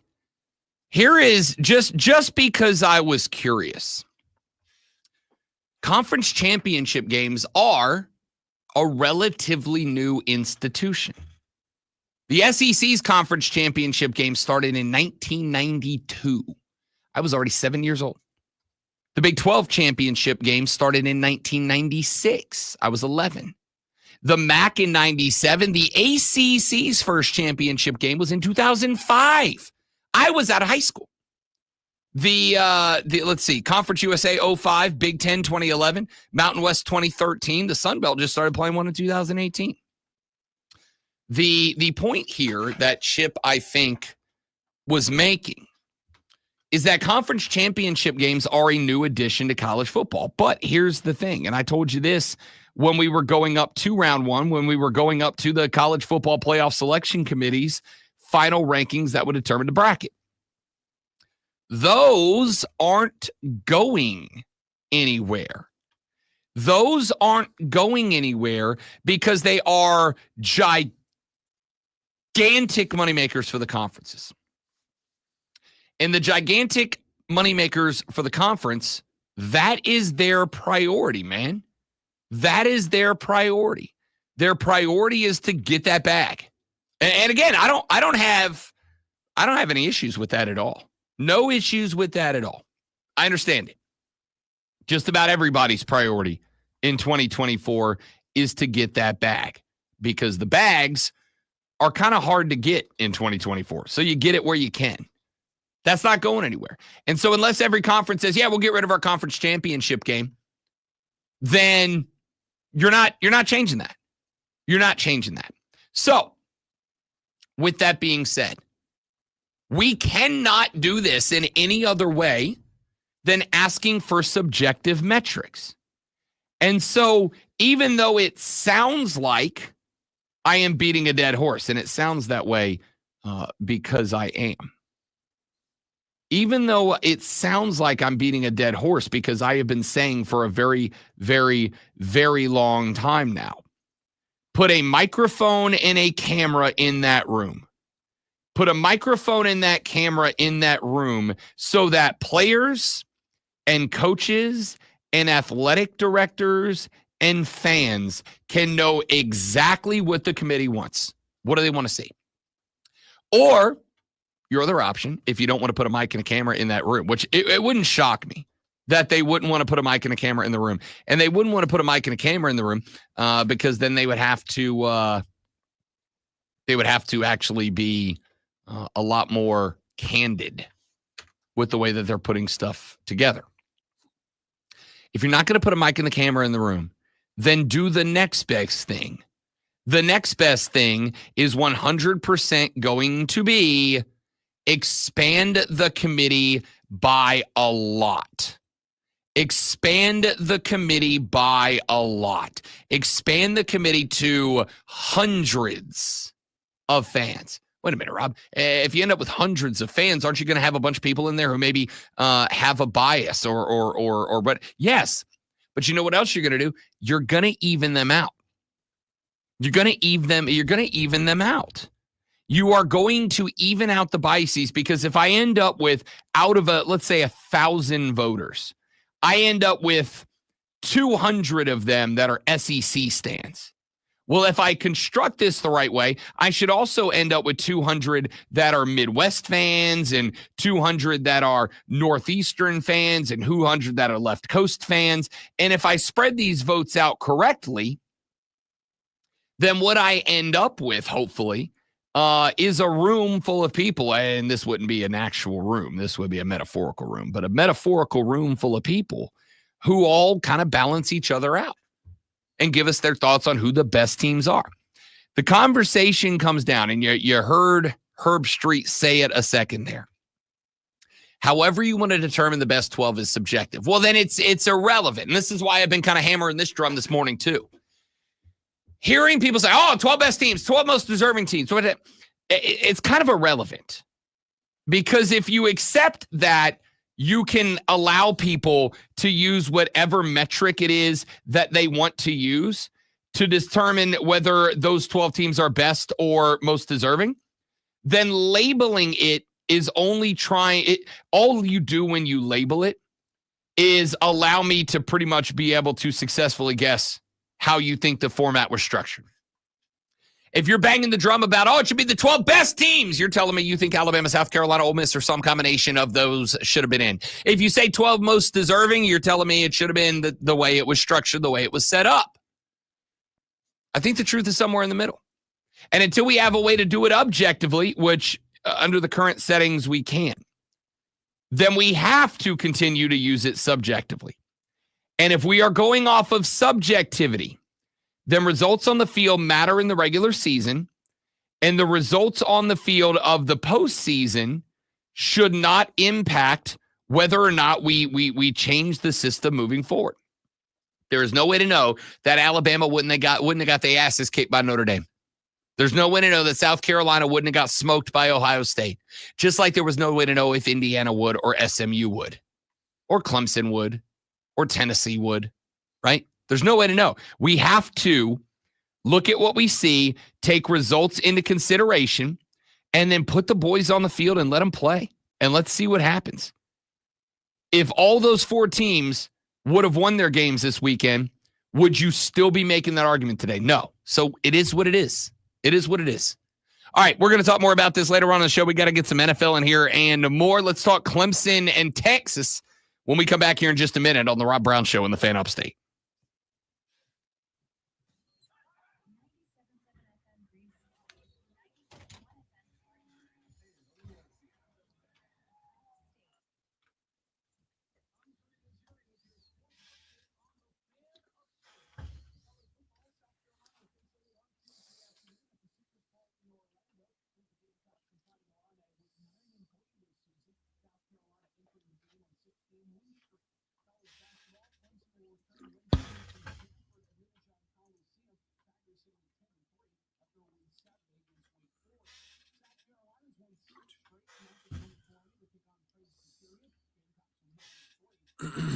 Three minutes. We'll be back. 3 minutes. All right, guys, 3 minutes. I'm going to hit the head. I'll be right back.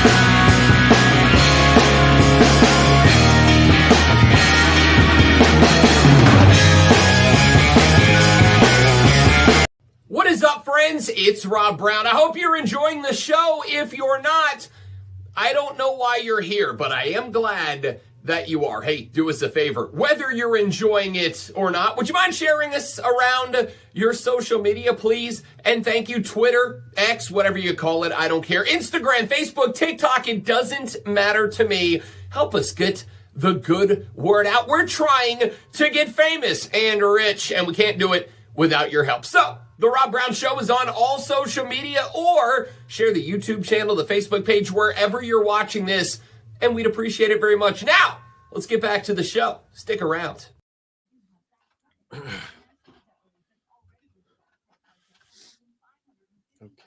Okay.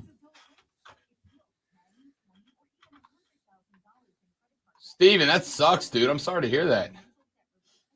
Was it at your house? Is this happening at your casa?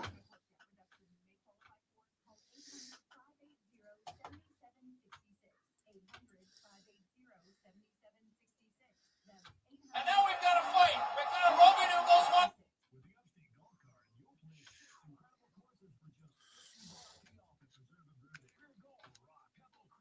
30 seconds. 10-4.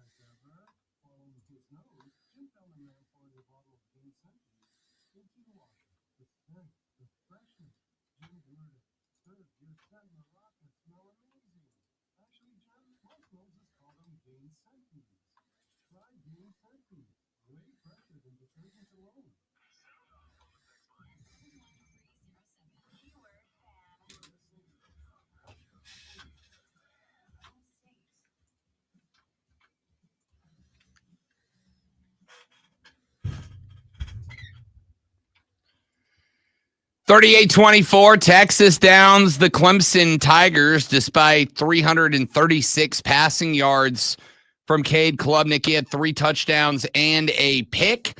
Look, it was real simple.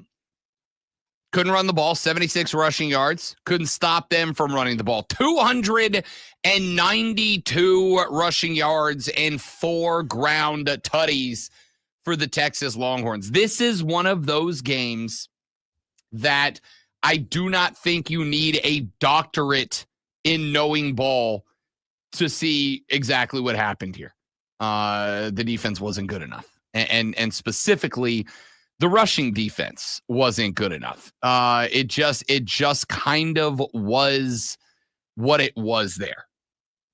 This Clemson defense, and I'll tell you right now, I think ultimately what you're going to end up seeing is likely that Wes Goodwin is gone as defensive coordinator. In fact, I've already seen a couple of different places, including the Clemson Insider, and we will check with John Blau in about an hour from now about whether this is true or not. But there are reports out there that Dabo Swinney is going to make a change at his defensive coordinator position. There is some conversation about whether or not Wes Goodwin could be landing elsewhere. There were conversations that he could be on his way to go reunite with Brent Venables out at Oklahoma, because there are thoughts that their co-defensive coordinators could be on their way out, and those two have worked together in the past, or what. We will find out. But there is conversation that Wes Goodwin could be on his way out, and conversations that cornerback coach Mike Reed, who has been with Dabo Swinney since 2013 and is currently his assistant head coach, could be a serious candidate for an interior hire. However, there are also rumors out there that Swinney will likely go after a more experienced defensive coordinator and hire from the outside in, much like he did last year when he brought Matt Luke in to be the offensive line coach. And I think I'll say a couple of things. Number one, with respect to Wes Goodwin, who has been, again, very kind to me and the show in the years that he has been in that role. Defensively, this Clemson team, to me this year, just played soft. And I don't mean soft in terms of physicality, in terms of mentality. I mean soft in terms of the actual defense.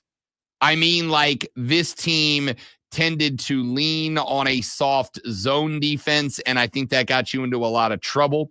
This team tended to want to play back into a zone instead of on the forefront. And what that led to was Clemson getting the ball rammed down their throat more than they did not. It kind of is what it is. I think there's a couple of things here. Number one, there is the matter of accountability. And I think that's a big play here. I think that this is, I'm not going to say this is a spot where after this season, somebody had to go. I mean, the reality is Clemson climbed back to the top of the Atlantic Coast Conference. They won the conference championship. They got an invite into the inaugural 12-team playoff. The team's not where I think Clemson fans want it to be, not where they expect it to be. Frankly, I don't think it's where Dabo wants it or expects it to be right now. And so I do think there is some level of accountability here, because the belief would be the defense has got a large part to say that. I think that what I said about the defense playing soft, again, not in terms of physicality or mentality, I'm talking about the actual defense played a soft zone. It played on the back heel. It played backwards. It said, look, we're not going to give you a bunch of big plays. Doesn't really matter. Doesn't really matter now. I think that's what cost you against South Carolina. I think late in that game, a game in which early in the game, Clemson appeared to be getting after the South Carolina offense. I think the same thing is true about the Texas game. I think early you were getting after the Texas Longhorn offense. And at that spot in the game, it kind of felt like, all right, maybe this is a bit of a competition here. And then for whatever reason, in the second quarter of this game, Clemson just decided to back off. And so what was a 7-7 game at the end of the first quarter was a 28-10 game at halftime. And then Texas just basically went into run the ball and play keep away. At that point, you had the big catch, 22-yard touchdown from Klubnik to Antonio Williams with 8:14 left in the first quarter. Texas turned around, next possession, went down the field, 12 plays, 75 yards, took over 6 minutes to score. Quintravion Wisner, 3-yard out. It was 7-7. Jaden Blue then went on a 5-play, 65 yards, 38 to the house to make it 14-7. Wisner got in again, 16-yard run, 6-play, 87-yard, 3-minute drive to make it 21-7. Before Nolan Hooser, 32-yard field goal after a 7-play, 40-yard drive stalled out just a minute after Clemson got the ball, 21-10. And then with 28 seconds left, Gunnar Helm would have a 19-yard pass reception from Quinn Ewers. Bert Auburn would hit the extra point, 28-10 at the half. And then, like I said, Texas just kind of played stay out front football the rest of the way. Why? Because Clemson was giving it to them. At a point in that game, in the second half, third quarter, that was the point in time where Clemson should have been the most aggressive that they have been all year. That was the point in time where they should have been absolutely playing, we are going to take the run away from you. We are going to make sure that if you beat us, you are going to have to beat us spectacularly. And I just felt like Clemson defensively was playing on the back foot. So what did Texas do? We're just gonna hang on to the ball. We're just gonna hang on to the ball. Texas created a world in the third quarter where they had an opening drive that went 14 plays, 71 yards, and 7 minutes. That's kind of what it was. It was just gut runs. We're not going to ask the quarterback to do anything fancy. Why? Because you're taking all the fancy away. You're playing back on your heels. You're playing set up deep in the field and prevent us from throwing the ball. But here's the thing. We're up 28-10. We don't need to throw the ball. You need to throw the ball. We need to just run, and make sure that when you get it, the clock is as low as we can make it. And Texas did that because Clemson was playing back. We've talked about the offensive side of the ball so many times, and I've said for a very long time that I'm afraid that Dabo Swinney at certain spots in the game got a little concerned and took the keys away from Garrett Riley. I was afraid that Dabo and high-pressure situations started getting apprehensive and said, I'm taking the wheel, and started calling, as he called it when Garrett Riley got there, and he said, Garrett Riley's not here to run the Garrett Riley offense. Garrett Riley's here to run the Clemson offense. I feel like there were some spots where he started to say, I'm taking the wheel back, and I am going to call the Clemson offense here. And those are the spots when Clemson started looking like they were kind of behind the 8 ball. And I feel like, and again, this is a theory. This is a theory from me just based on watching and knowing ball. In the middle of the season, when Garrett Riley had the controls, Cade Klubnik was being discussed as a potential Heisman finalist for about a 5-6 week spin there. And then that went away.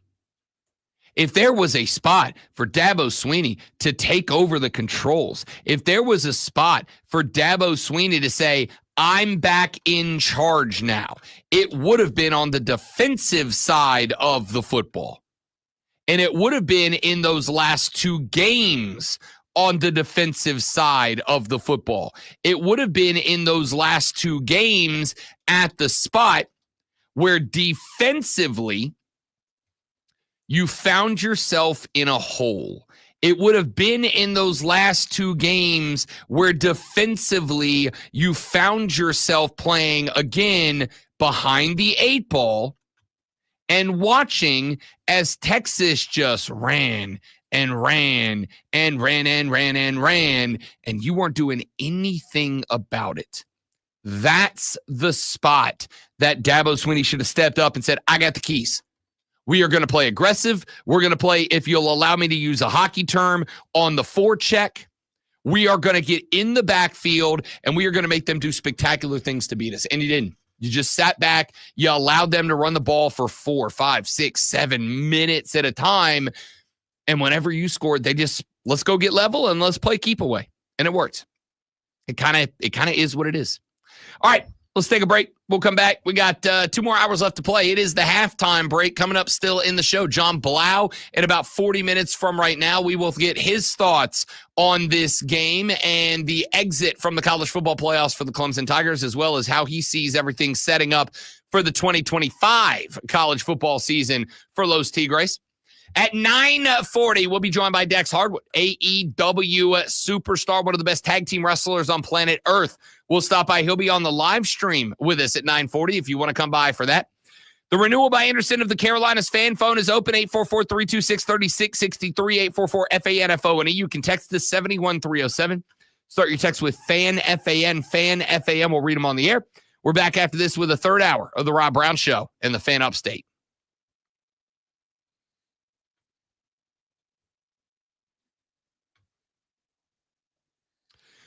With an empty net goal and a 5-2 win over Toronto, Capitals forward Alex Ovechkin is now within 25 goals of Wayne Gretzky's all-time NHL mark of 894. Ovechkin played his first game since suffering a broken fibula on November 18th. The goal was his 16th in 19 games so far this season. The Caps have 46 games left to play for Avi to find 25 and set the record. Eagles running back Saquon Barkley became just the 9th player in NFL history to rush for 2,000 yards in a season after crossing the mark during a 167-yard day and a 41-7 win over the Dallas Cowboys. Barkley needs just 101 yards to break Eric Dickerson's single-season rushing record with a final game against the New York Giants in Week 18. The Carolina Panthers deactivated a handful of players for the week and a few more for the season, including running back Chuba Hubbard, hours before a 48-14 loss to the Tampa Bay Buccaneers. Bryce Young threw for 2 or 3 and a pair of touchdowns, but the Panthers rushed for only 39 rushing yards in the loss. Nice. Yeah, really perfect, actually.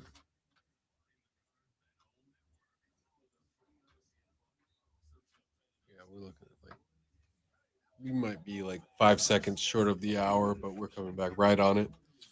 Sorry, do me a favor. Yeah. Add a 3.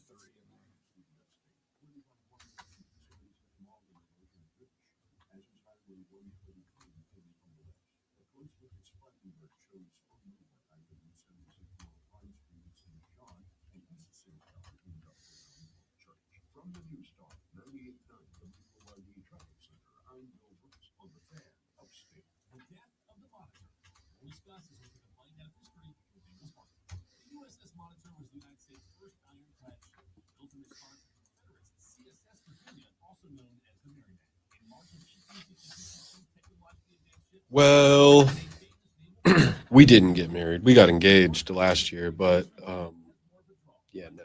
She got a ring and a phone. Ring and a phone's a good combination. It was pretty good.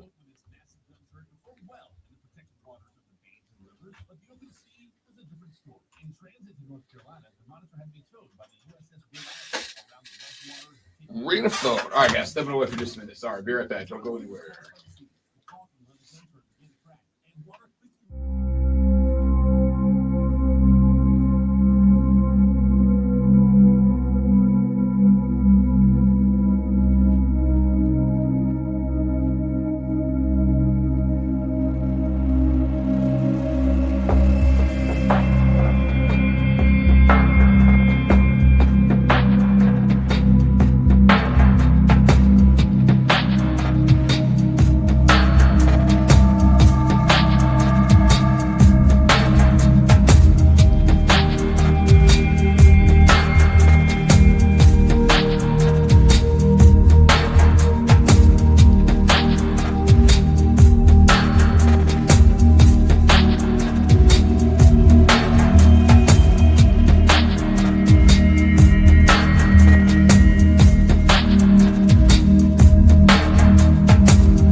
Get my headphones pointed in the right direction. We can do radio. Welcome back, ladies and gentlemen. It is the Rob Brown Show. It is the Fan Upstate. Rob Ben filling in for the great one, Lonzo, who's out on a few more days of vacation. As a brief heads up, we will be here tomorrow on New Year's Eve.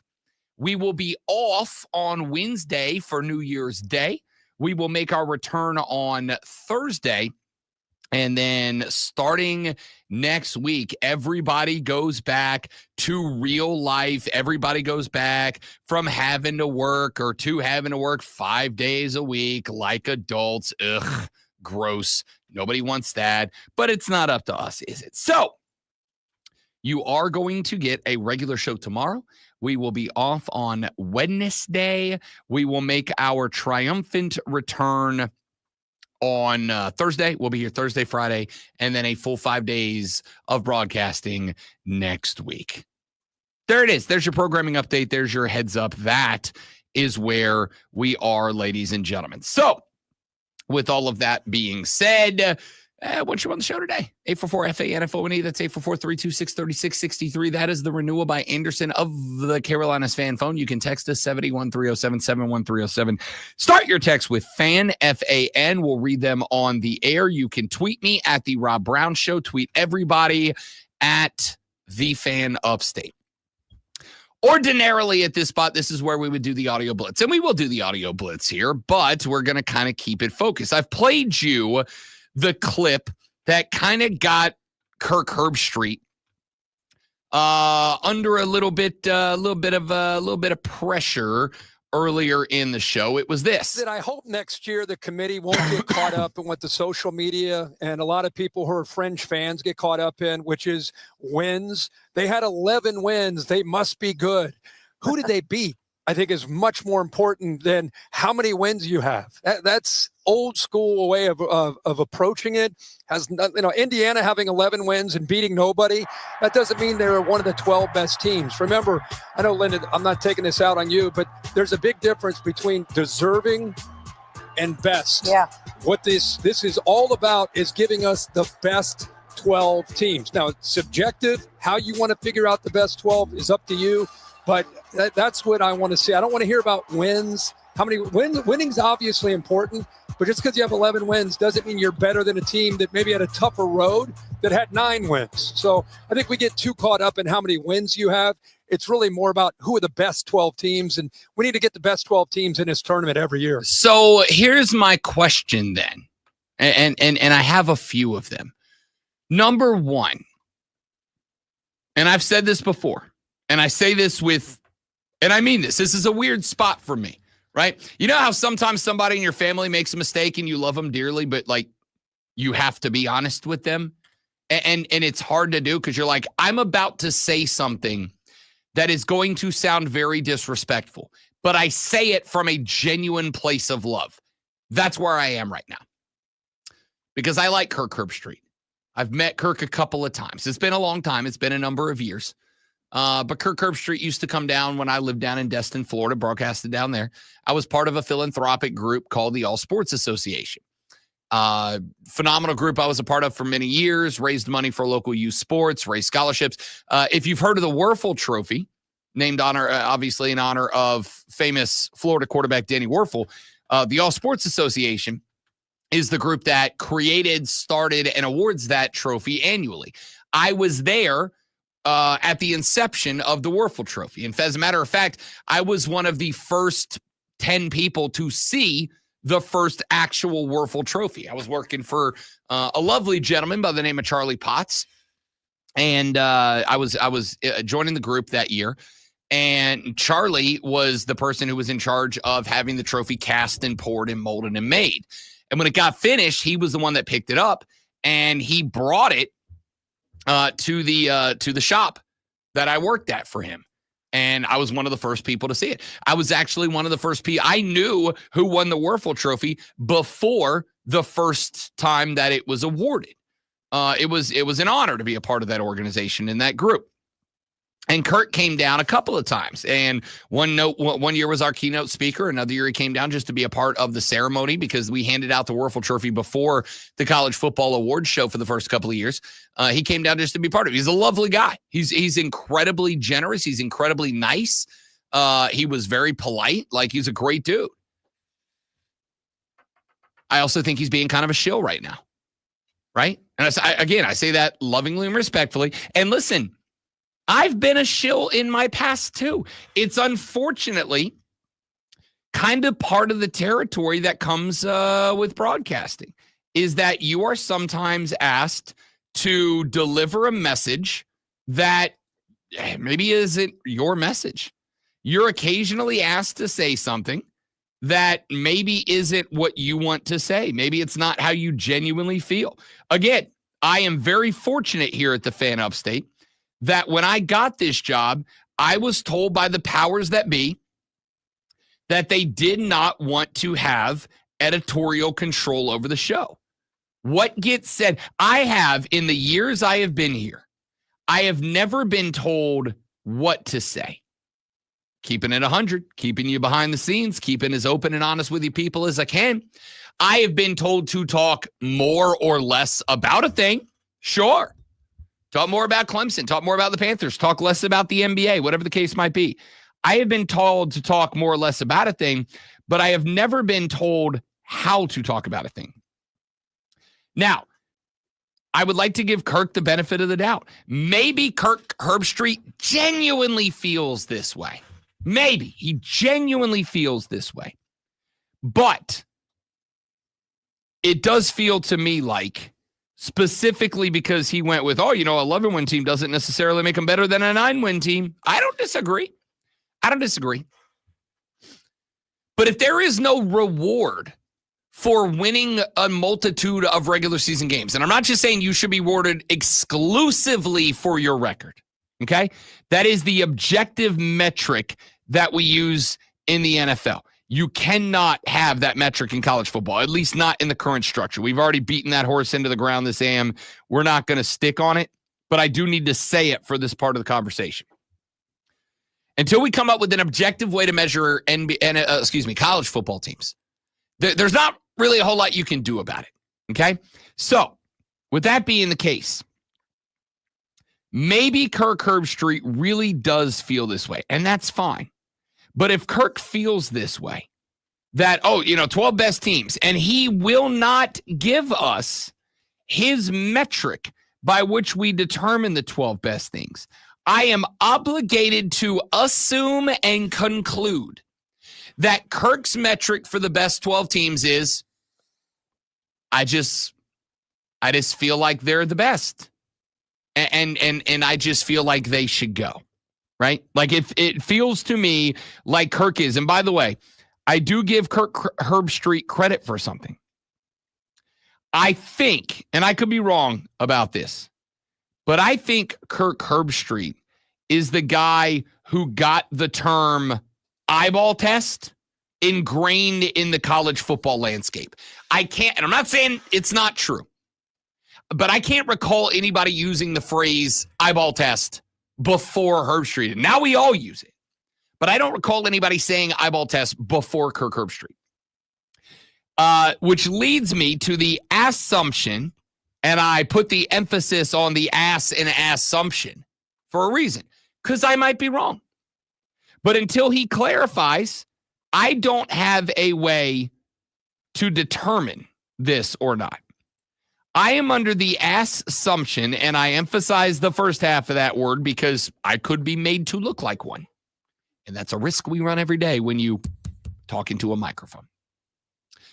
But I have to work under the assumption here that Herbstreit's got a way that he determines who he believes should be in and who's out. Now, it is easy to, as I feel many of us are doing, it is easy to Monday morning quarterback the college football playoff 12-team bracket. It is easy after seeing Indiana get the floor wiped with them, and you can say, hey, man, Rob, I told you that was going to happen. Sure. And I think you could do that with the same level of confidence that a guy could win a scratch-off lottery ticket and then go, I told you that was the winning ticket? No. You may have optimistically predicted that the ticket that you purchased was a winning ticket, but you didn't know that it was a winning ticket.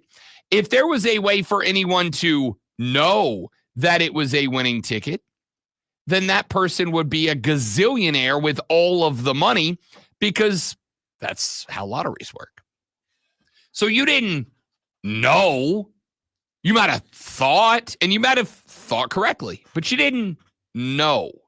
There's a difference between believing and knowing. Many people believe many things that they don't actually know to be true. They believe them to be true, but they don't know. And I think this is one of these cases. So this is a spot where I would say, if Kirk Herbstreit is not going to come out and say, here's how I believe we ensure we have the 12 best teams, then I have to work under the assumption of, well, he's just hitting them with the old eyeball test. And if that's the case, like, okay, that's your metric, but it doesn't have to be everybody's metric. Kirk Herbstreit doubled down on College Football Game Day. The atmosphere was historic. Yeah. The game was not. And I'm not going to sit here and say, why was Indiana in? But Indiana, with what you guys like to talk about, they have 11 wins. They got to be one of the best teams. Indiana was outclassed in that game. They should not physically, it was not a team that should have been on that field when you consider other teams that could have been there. It's no knock on Indiana. They had a great year, but we've got to move forward with the playoff and hope that the committee does a better job of weighing who the best 12 are versus who's the most deserving, because by golly, they got 11 wins. They didn't beat anybody, but they got 11 wins. That's a bunch of BS. We need to find the best teams. And that's last night. It was incredibly evident just standing on that field and watching the game and the way it played out. Yeah. Okay. Like, fine. It's the same thing, right? Said the same thing. Again, I've said before that I do not think that one needs to provide a solution in order to make a point that something is broken, right? And the analogy I've used my whole career is, I don't have to be a Michelin star level chef to tell you when a steak is burnt, right? I don't need to be able to whip up a 5-star meal to tell you that what you just served me is bland and under-seasoned. I don't need to know how to properly cook the steak to tell you that this one ain't cooked properly. I don't need to know how to season the potatoes to be able to tell you that these potatoes are under-seasoned. But I do think that there is a difference between that generic sports fan X versus the guy who has the power and the responsibility within the framework that Kirk Herbstreit has, right? This would be like, instead of me going in and saying the steak is poorly cooked and I don't need to know how to cook a steak, this would be like the health department coming in and saying, your restaurant's not up to standards. And then I go, what standards? And you go, I don't know. That's not good enough.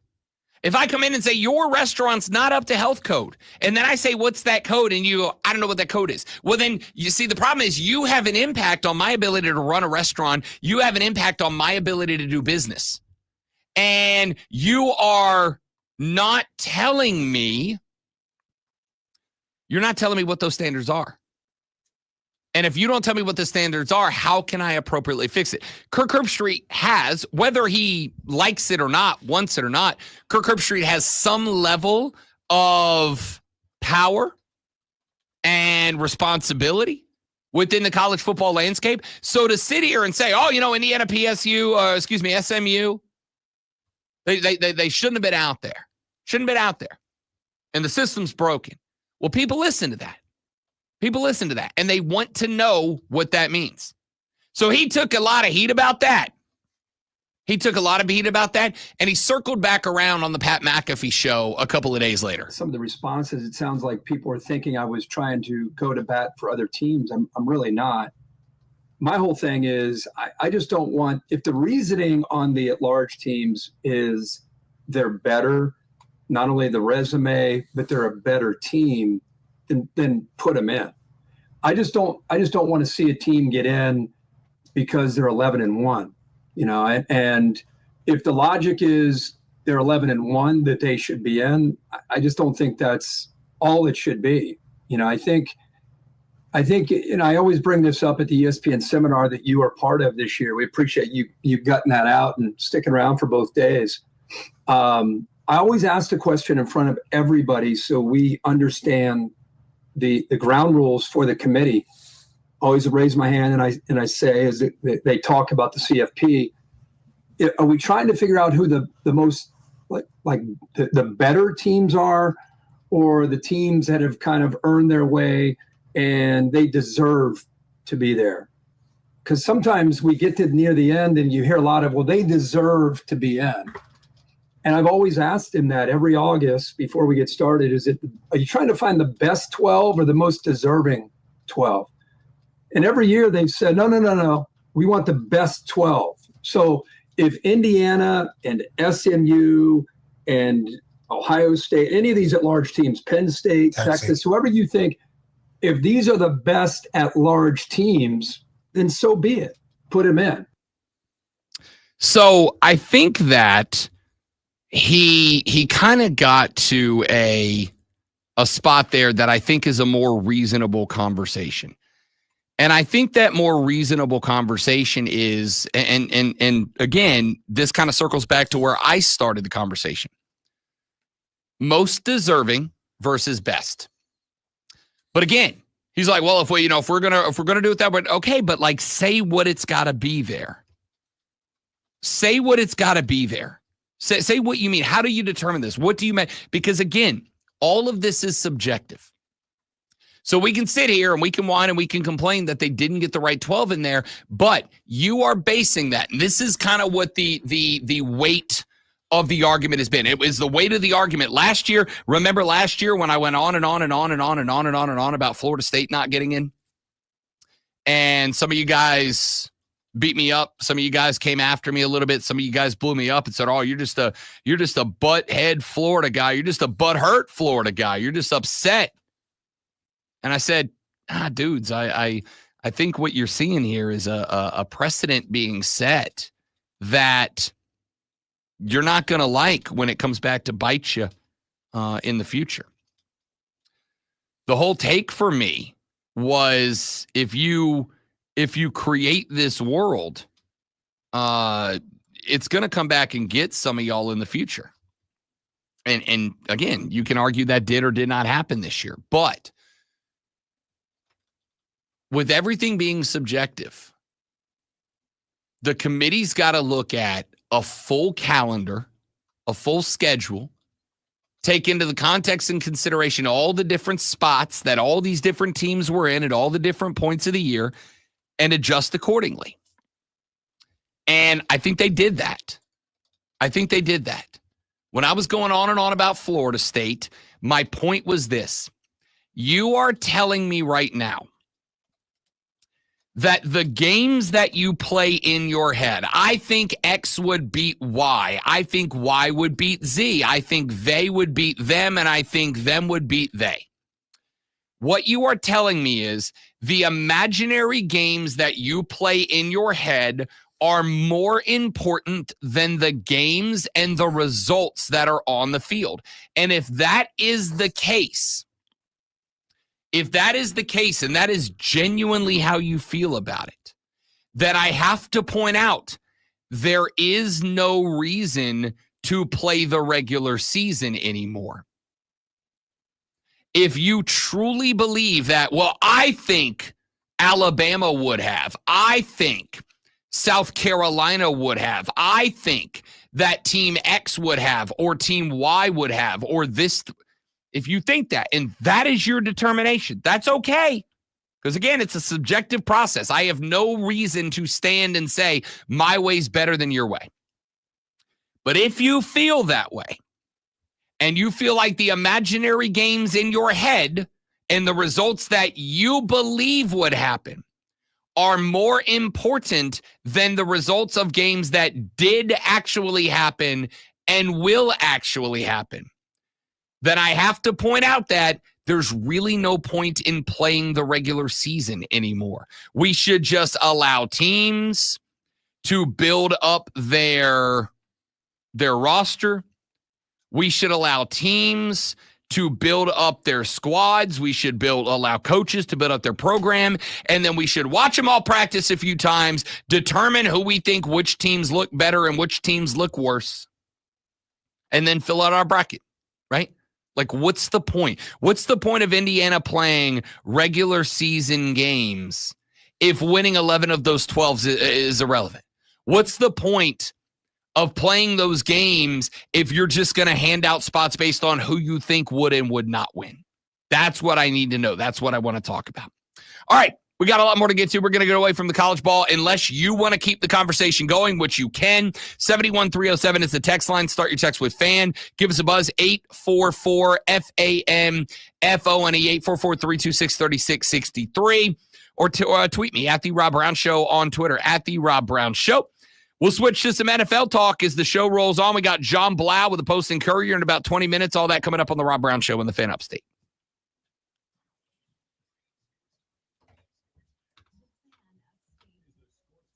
Be right back, guys. Don't go anywhere.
Thanks for hanging out, guys. Appreciate you sticking around with us.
life insurance. Why are you putting it off? Can't afford it? Too much hassle? Think you don't need it? There's lots of excuses for putting off life insurance. But if you weren't there, who would pay the mortgage and other bills? With Seatos, you can be covered in 10 minutes and boom, down. It's just not normal to pain calls from chronic joint pain day after day, but some people have dealt with it for so long it's become the new normal. Short-term fixes aren't working. Hey, Charlie Dean, make the decision now to say no, not going to live with it, get moving again in 2025 with the help from QC Kinetics. QC Kinetics is the nation's leader in regenerative medicine, joint preservation. Yes, you can revitalize your joints with advanced orthobiologic treatments at QC Kinetics. No steroids, no drugs, no surgery. This is the future of medicine using an array of natural solutions like PRP to attack the pain from arthritis. Tens of thousands of people with pain discovered and stayed with treatment and are living life again without the constant pain in their joints. Want to learn more about how you can refresh your joints, get lasting relief from these amazing treatments? Call QC Kinetics for a free consultation.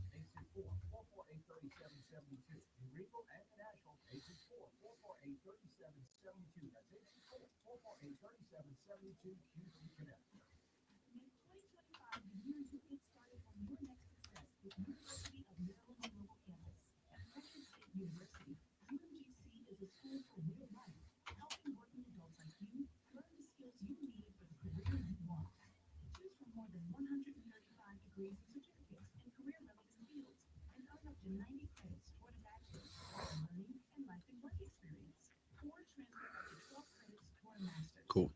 2 more minutes. 2 minutes. Sorry, I'm being quiet. We're doing actual work. I got as much done while I was off as I could, but not all of it. And I'm still trying to get caught up. And it's going real not good, guys.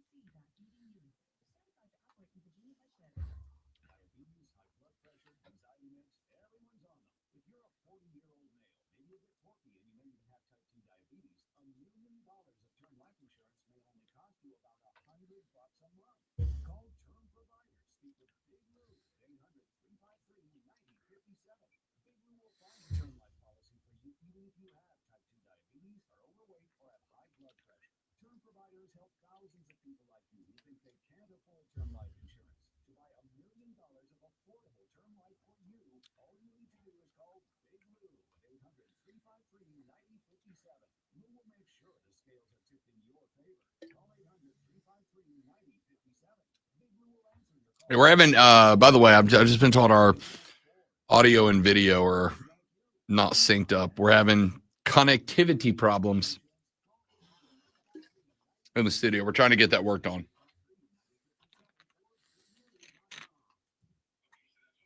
So I do apologize. Please know we are working on it.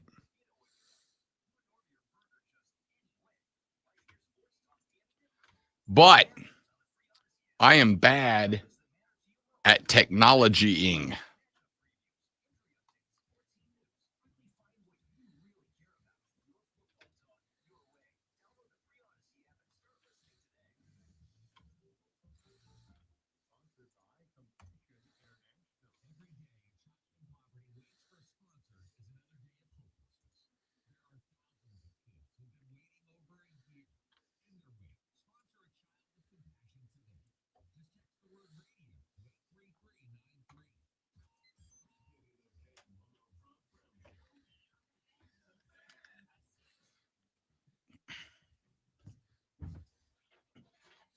Short segment here. We got John Blau with the Post and Courier coming up in the next segment to talk a little Clemson football with us. The Tigers make an early first round exit out of the college football playoffs. They go out to Austin, Texas, and take a whooping from the Longhorns in round number 1. We'll ask John what went wrong, or, as I think is the case, unfortunately for many of you, that's just the reality of a team being better than you. I've told the story 100 times. I won't tell the whole thing again, but long story short, when I was in middle school back in the day, we got it handed to us by our rivals Pryor Middle School one day.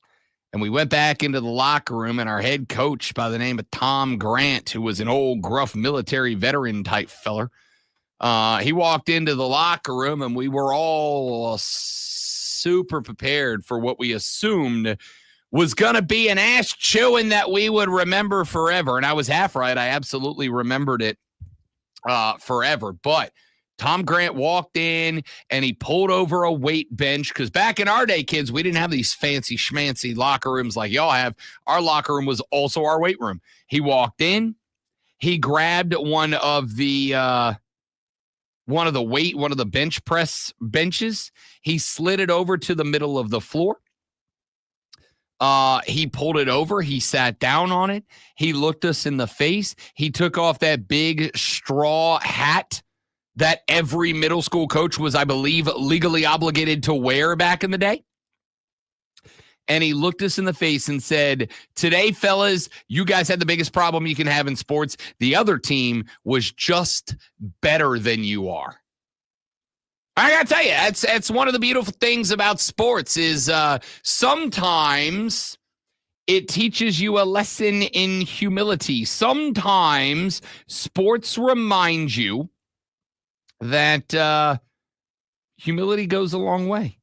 And that, no matter how hard you practice, no matter how hard you try, there's always a bigger fish. There's always somebody who can do the thing that you have spent all that time preparing and working and practicing to get as good as you are capable of being at it. Somebody else can do it better than you. Okay? That was a lesson that I learned that day at a regular season game at home against Pryor Middle School in 8th grade. Tom Grant said sometimes the other team's just better than you are. And he was right that day. I think, unfortunately for Clemson, Texas was just better than you. Now, were there some mistakes that got made? Yeah, absolutely. I leaned on this earlier in the show. I said, hey, look, I think defensively, you were in a spot, unfortunately, where your coaching just got you out of the way. I think, unfortunately, you were in a spot where coaching just got the better of you. I thought that defensively, the game plan that you brought in was soft.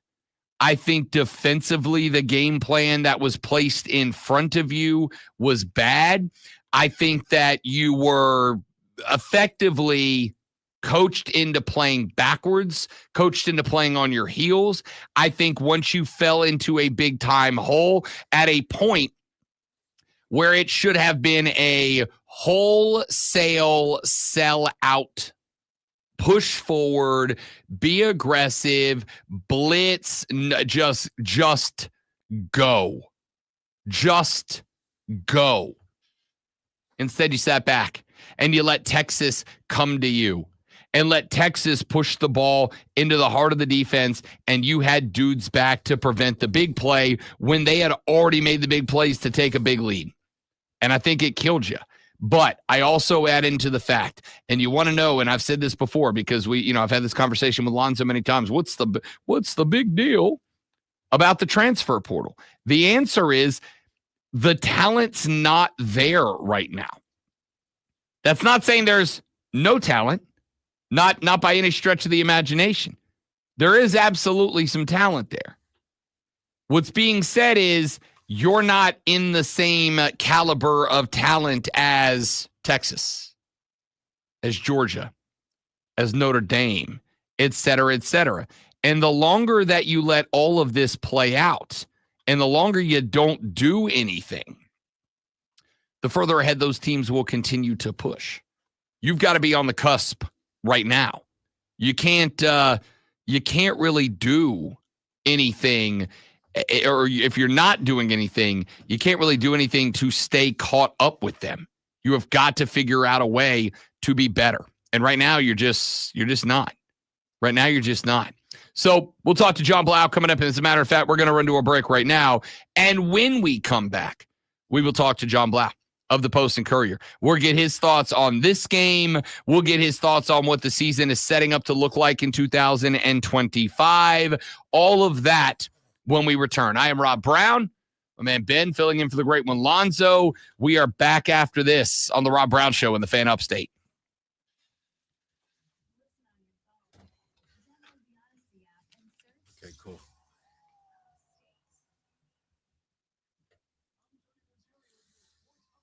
All right, guys, we're going to step away for a minute. We're going to get John Blau lined up on the phone. We'll come right back. Don't go anywhere.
Thanks for hanging in there, guys. Today we're not just about something. We are revolutionizing e-bike with new dot bikes. Thanks to AmericanEagle.com.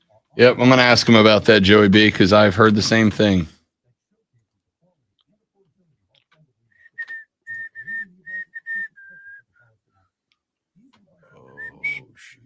A 57,000 square foot Temu warehouse in China went up in flames.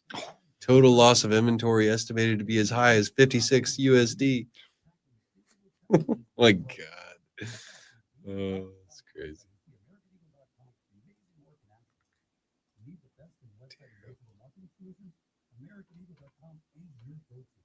They've been a game changer for us, and they can be for you too. Visit AmericanEagle.com or call 877 Let's go. Dropping right back in. 10-4.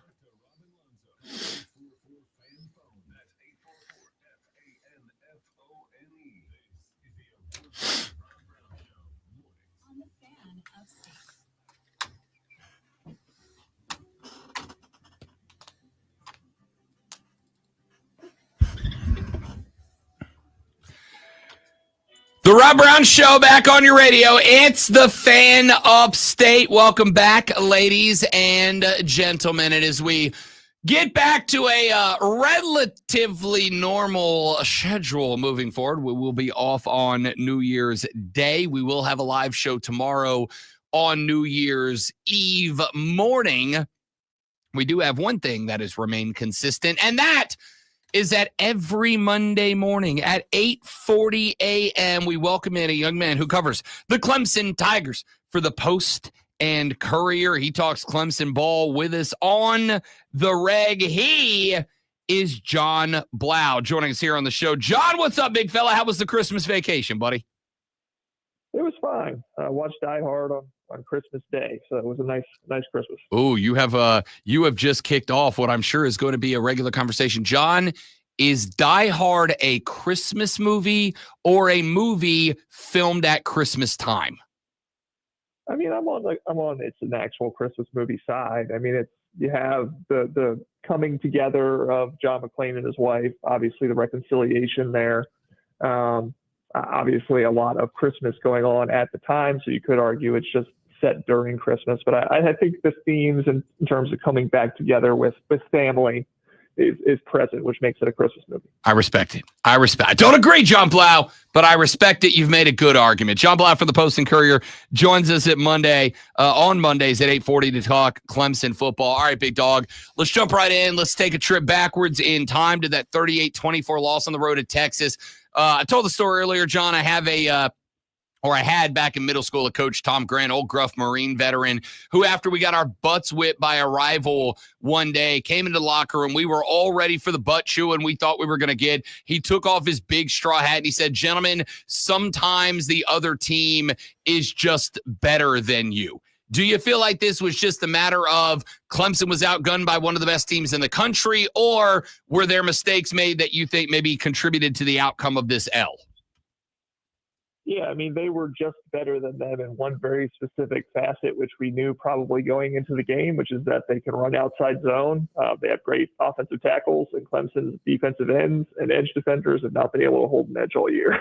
And that was basically the advantage. I mean, the fact that Texas is able to run for nearly 300 yards on them, it's just impossible to keep pace. And obviously, Clemson had a perfect opening drive offensively and stuttered a little bit there for a couple quarters. But then we saw in the second half, Kate Klubnik and the offense do things against Texas's secondary that we haven't seen Texas give up all year. So it was a pretty good matchup. I think if you take away Texas being so good at running the ball and Clemson being so bad at defending it, obviously you can't take it away. And so Texas is clearly, like you said, the better team on that day. But I do think it was a very specific weakness and a very specific strength for Texas, and kind of one we knew coming into the game. It played out like we thought it might. John, there is a narrative that I saw amongst Clemson fans that is a narrative that, frankly, I subscribe to, and that is there was a tendency, and you correct me if this is wrong or you have a different take on it.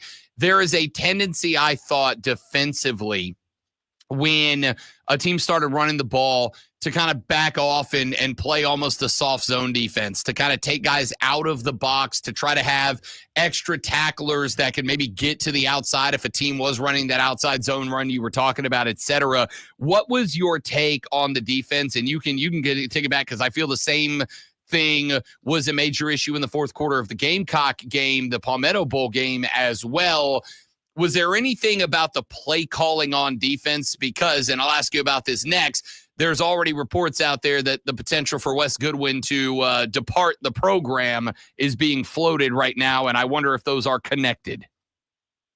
Yeah, I'm not sure about play calling, because, again, it's like you can line up in one way or another, and they can exploit you. Obviously, you see 3 linebacker sets, you would think, to try to hold or stiffen that edge a little bit, but then you're worried about Quinn Ewers and a guy over the slot and what he's able to do against you that way. So I hate to get too specific into play calling. I just think it's personnel-wise. They just do not have a guy opposite TJ Parker, and maybe they will next year with Will Held from Purdue. They just did not have that guy who could hold an edge. They were literally just running to the other side of where TJ Parker was. I think there was one touchdown where they ran to TJ Parker's side too. But something about alignment, something about personnel, you could you could point out play calling. I'm not totally sure. And obviously the South Carolina game is a little bit different because that was more of an issue of why didn't you quarterback spy Lenora Sellers? Why couldn't you wrap up Lenora Sellers and tackle? But this one, it didn't seem like they were equipped, prepared, one or the other, to be able to stop Texas's run game. You knew exactly what they were going to do. They were not able to stop it. Whether that's on Wes Goodwin in terms of what plays he was calling or how they were aligned, or it was just that they were not equipped. Again, the other team just being that much better than them. That's a interesting question that I'm not sure if I have the complete answer to. That's more than fair. So then that will lead to the second part of that, which is there were reports, and again, some of it on some different fan sites, a couple of somewhat reputable Clemson rags on the internet, that there's a discussion ongoing about whether or not Wes Goodwin will return to his role in the defensive coordinator position, or if Dabo will move on. And if so, if he goes with an internal hire, an external hire, or somebody that's maybe a bit more experienced, et cetera. Do you have any insight into any of that?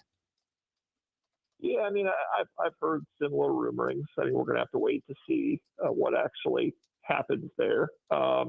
But yeah, if you're Dabo Swinney, you have to take a look at the staff. I mean, there's been a clear regression in the defense since Brent Venables left. You had to expect some regression because Brent Venables was an elite defensive coordinator, and you replaced him with a guy who just really did not have the experience. And obviously, Dabo Swinney gets knocked for that. I mean, he believes in his developmental program. I think he believed in developing some of those guys, giving a guy like a Wes Goodwin, a Brandon Streeter, an opportunity after, a couple of assistants left. But I think he's also shown with what he was able to do with Brandon Streeter, a couple of years in, saying this isn't working out. I need a better hand to guide the offense, and he makes a change. And so I wouldn't be shocked if you look again at the key statistic I look at is just yards per carry that they've been giving up. I think you go back to 2021, I think it was around 2.8 yards per carry. It's gone up every single year to this year. They gave up 4.7 yards per carry. You just can't be an elite defense for giving up nearly 5 yards every time someone runs the ball. So you got to give it a really hard look. You have to see if there's potentially a guy you could bring in who's more of a head coach of that side of the ball. If there's any criticism of Wes Goodwin, again, it's just the lack of experience, the lack of presence that a Brent Venables has. Can you find somebody that has that you can bring in and kind of inject a little energy into that side of the ball? So yeah, at the end of the day, don't know if it will or won't happen. We're gonna have to wait and see, but I definitely think it's something they're looking at. He'd be foolish to not be looking at it the way that the defense performed this season. Yeah, I would entirely agree. I think we're gonna have some interesting conversations about the Clemson culture versus results and performance from this year. But again, I think it's one of those things that perspective means everything. John Blau from the Post and Courier joining us here Mondays at 8:40 to talk Clemson ball. This is a year where there were question marks. I think the beginning of the year when we asked the fan base, what is the acceptable expectation here? Most everybody said it was, make the playoffs, win a game. You didn't win a game. You had to go to Austin to take on a very good Longhorn team, but you won the conference. You got into the playoffs. You gave yourself an opportunity. I don't think there's any reason to blow it up, John Blau, but I do think some tinkering is probably the name of the game in the 2024-25 offseason. Yeah, absolutely. I mean, again, there's a couple of times you tripped up and maybe you think, that shouldn't have happened. The Louisville game, I think that's the one that everybody's just like, that's inexplicable. Like, how did that happen? But again, just defensively, I think them not being exactly what we thought they would be. I mean, you came into the year thinking, okay, DeMonte Capehart on the inside, Peyton Page, you have, Peter Woods playing on the edge, so at least you're going to be able to defend the run. But Peter Woods gets hurt, DeMonte Capehart gets hurt. Like, there were some, circumstances that made it a little more difficult. But just the lack of continuity there. But it's a very specific need. I mean, the offense took tremendous strides. They obviously had a couple of, lulls there, maybe Virginia Tech, Wake Forest in the first half.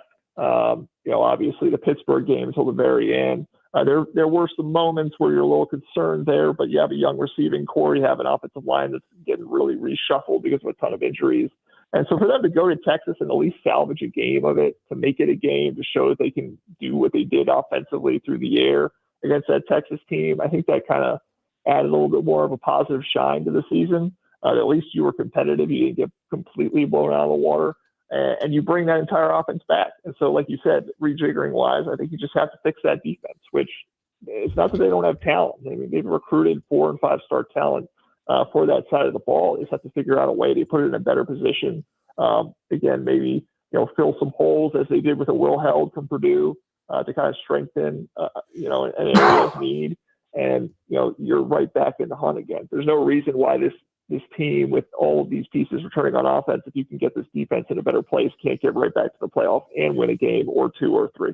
I don't disagree with you at all. All right, John Blau, the biggest story from the past couple of weeks, with the exception of the game, is OMG, everybody start freaking out. Dabo Swinney's not just gone to the portal, but he's done it a couple of times. Brings in a couple of players, including a wide receiver out of Southeast Missouri, if I recall off the top of my head correctly. John Blau, Dabo has hung for a while with the concept of, I'm not anti-portal. I'm just not going to bring somebody out there that I don't think is the right guy. Not necessarily the biggest portal splashes in terms of the talent that was in there at the positions Dabo utilized, but he did utilize the transfer portal. I don't think this is a big philosophy change for Dabo Swinney. I think he found a guy in there he liked and he made the offer. What was your perspective on Dabo dabbling into the portal just a little bit?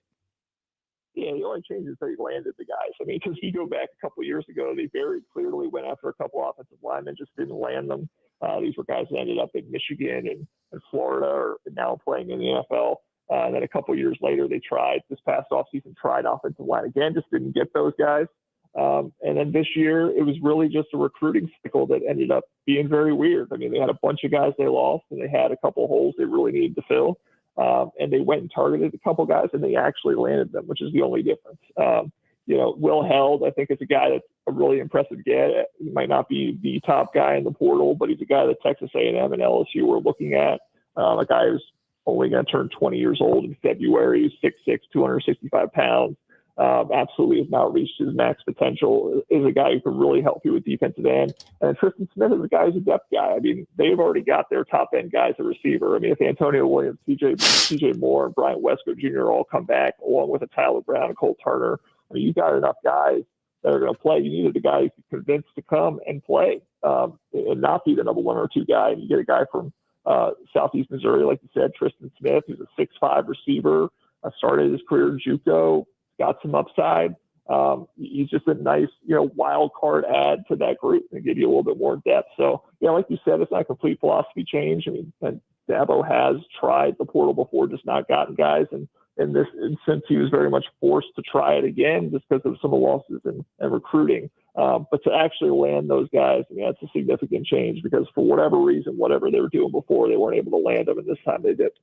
It is John Blau. He covers the Clemson Tigers for the Post and Courier. Joins us every Monday at 8:40 a.m. We will do it again next week for the first time in the new year. John Blau, have a fantastic new year, brother. Thanks for doing it with us all year long, and we'll see you in 2025, partner. We appreciate it. Sounds good. Happy New Year to you too, Rob. You got it. John Blau from the Post and Courier. You can follow him on X at John Blau, JON_BLAU.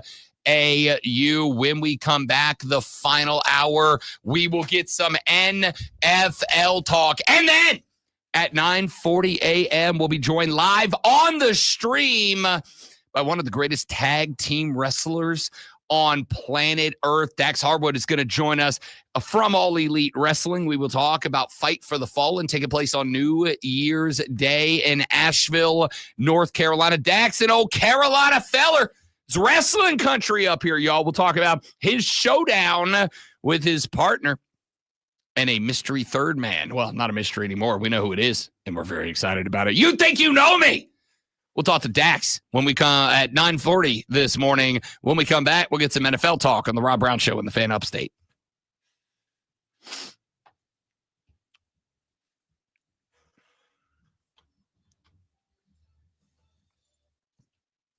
A 30-24 loss to the Washington Commanders has pushed Atlanta's NFC South title hopes to the final week of the season. Michael Penix Jr. threw for 223 yards, a touch and a pick, and Bijan Robinson added 90 and a pair of tutties on the ground, but Jaden Daniels' 3 touchdown passes sealed the W for Washington. Atlanta is a game behind Tampa for the division, meaning the Buccaneers must lose and Atlanta must win in Week 18, or the Bucs will claim their 4th straight NFC South divisional title. The Carolina Panthers deactivated a handful of players for the week and a few more for the season, including running back Chuba Hubbard, hours before a 48-14 loss to the Buccaneers. Bryce Young threw for 203 and a pair of touchdowns, but with only backups available in the backfield, the Panthers rushed for just 39 total yards in the game. Baker Mayfield threw for 359 and 5 tutties. Tampa rushed for 202 more yards in the win. Eagles running back Saquon Barkley became just the 9th player in NFL history to rush for 2,000 yards in a season after crossing the mark in a 167-yard day in a 41-7 win over Dallas. Barkley needs just 101 yards against the Giants this weekend to break Eric Dickerson's single-season rushing record. All right, guys. Mike, welcome in. Good morning, buddy. Merry Christmas to you. Belated. Thanks for being here. We appreciate it. I'm going to step away for just a minute. We'll be right back. Please don't go anywhere.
All right, we're back. Good morning, everybody. Thanks for hanging out. Bro, the brightness that ring light causes and how dark everything is behind you, you look like a 2D version of yourself. I know. And it's tough because the lighting changes throughout the damn day. Yeah. Like I'm expecting like you to be like sitting there like thumbs up, and then you walk up and you're like, "Hey guys, look at me. Look at my prop. My very bright face. Cool. We got a minute. 10-4. I'm not here to do that. Tax Relief Advocates is different. TRA is here to tell you that if you owe money to the IRS, whether it's $5,000, $50,000, or $500,000, we have a solution. It doesn't matter if you're You sitting have in a your car, solution. at work, or with your kids. No matter where you are, anarchy. call now. 800-575. Just don't pay. See what they'll do. Don't lose hope. TRA can eliminate or reduce what you owe to the IRS. Generous programs are now available that can give you a fresh start. Our passion is taxes and helping individuals fix their IRS problems. We have over 1,000 5-star reviews on Google and an A+ with the Better Business Bureau. You don't need to be afraid of the IRS any longer. End your tax nightmare today by visiting us online at TRA.com. Back in or 10 call seconds. 10-4. 6812. That's 800-575-6812. Tax Relief Advocates. Real solutions for real people. Hitting the legal ID. The official sports voice of the Upstate Family. This is Sports Nation.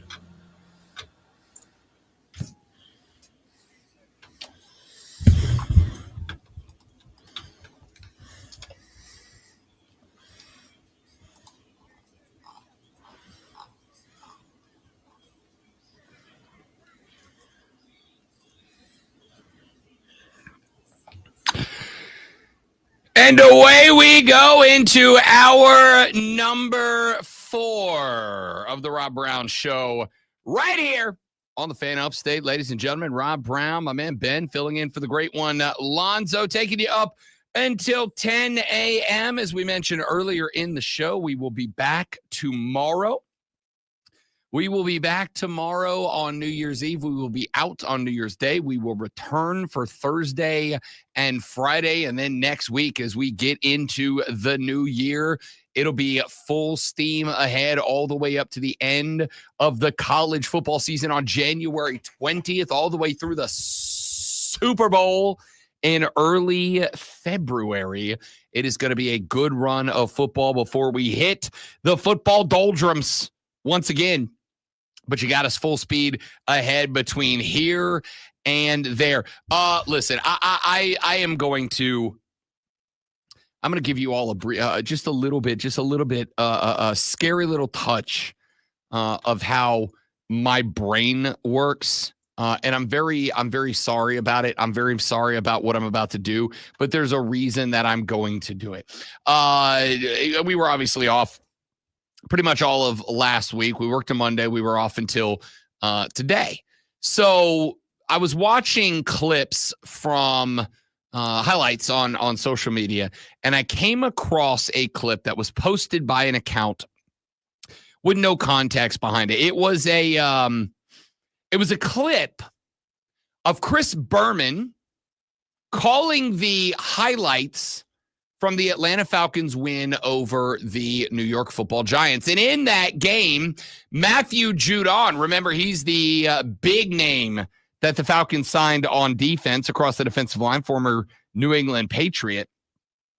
Matthew Judon made an appearance after hiding in the shadows for a good chunk of the year for the Falcons defense.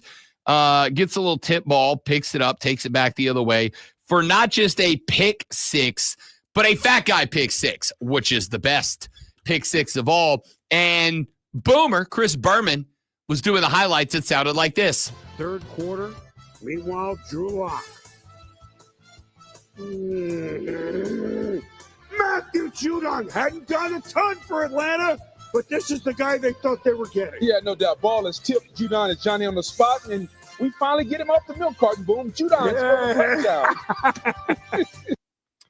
Now, pretty regular clip, right? I mean, you got a fat guy pick six. Of course, that's going to get some love, whatever. But if you listen to the beginning of that. Third quarter, meanwhile, Drew Lock. You heard what I heard, which was Chris Berman on a national broadcast going. And I don't know why it was that I couldn't stop thinking about for like a solid 10 minutes. It's like every time something happened in my life, I just went, hey, babe, made you dinner night. What are we having? Oh, I made you broccoli casserole. Man, I have got to get up and cut the grass tomorrow. Dad gummit, I got to the dentist 15 minutes early for my appointment, and the dentist receptionist just said he's running 30 minutes late from lunch. Son of a biscuit, my dog just threw up on the rug. It's just in my head. And then I got real bored. And I decided to double the length of, and it turned into, and that's just what my head sounds like on the inside now. I don't know what to tell you. That's just what I hear now. All right. When I rolled up in, and I went to bed early last night. I didn't even watch the end of the Falcons Commanders game. I'm a bad fan. I should have stayed up so that I could come in here today and talk about how Raheem, you can't take timeouts with you, dude. Use it. Here's your timeouts. You don't get paid a bonus for keeping timeouts at the end of the year, Raheem. Call a timeout. We'll come back to that later on. But the alarm went off this morning extra early. I said, you know what? I hadn't worked in a week. I better get in there early. I better make sure that I got all my sound clips lined up. I better make sure I got my show rundown orchestrated and organized. I got a couple of other things I got to do after that. Make sure I just got to make sure I'm genuinely on top of my, you know what I mean? And when the alarm went off this morning, my head went back to work. Now, just so we're clear, I love doing the show. I love it. I love it. As a matter of fact, on Thursday morning, I was very close to texting the boss and be like, you know what? Just set the clock up tomorrow. I know I'm on vacation, but set the clock up tomorrow. I'm going to go in and do the show because I'm just bored. That's all I can hear in my head. And then my head said, what would happen if you slowed that down by 100%? So now for the rest of forever, anytime that I am frustrated by something, that's what you're getting. You can all thank Chris Berman for that. Okay? You can all thank Chris Berman. Hey, I'm a big Jim Larrañaga guy, head coach basketball down at the University of Miami. Well, he announced late last week that he is done. He is out. He is leaving. He is going home. And when asked why, he said, I love the game and I love the university, but I'm exhausted. I've tried every which way to keep this going. And I know I'm going to be asked a lot of questions, but I want to answer them before I'm even asked. What shocked me beyond belief was after we made it to the Final Four just 18 months ago, the very first time I met with the players, 8 of them decided they were going to put their name in the portal and leave. I said, don't you like it yet? No, I love it. I love Miami. It's great. But the opportunity to make money someplace else created a situation that you have to begin to ask yourself as a coach, what is this all about? And the answer is it's become professional. Okay. Okay. What's our thing here? What's our take here? What's our thought here? Because what it sounds like to me, and I'm actually really glad that Lonzo's not here right now. I'm not glad that Lonzo's not here. I love Lonzo. I like doing a show with Lonzo. But I'm glad he's not here because what I'm about to say is something that he would create problems for me.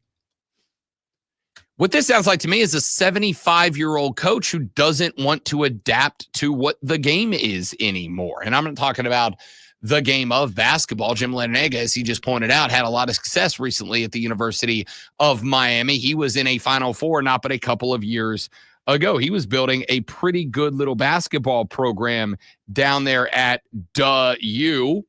And if you know how I feel about U, you know that me giving credit to U for doing anything is painful. But all this sounds like to me is a guy who's going, yeah, I don't like it and I don't want to do it anymore. Now, yes, in an ideal world, I would totally buy the whole, as a coach, I have to ask, what is this all about? And I understand wanting to say, coaching's about developing these kids into great role models and into productive members of society. And if you ever hit me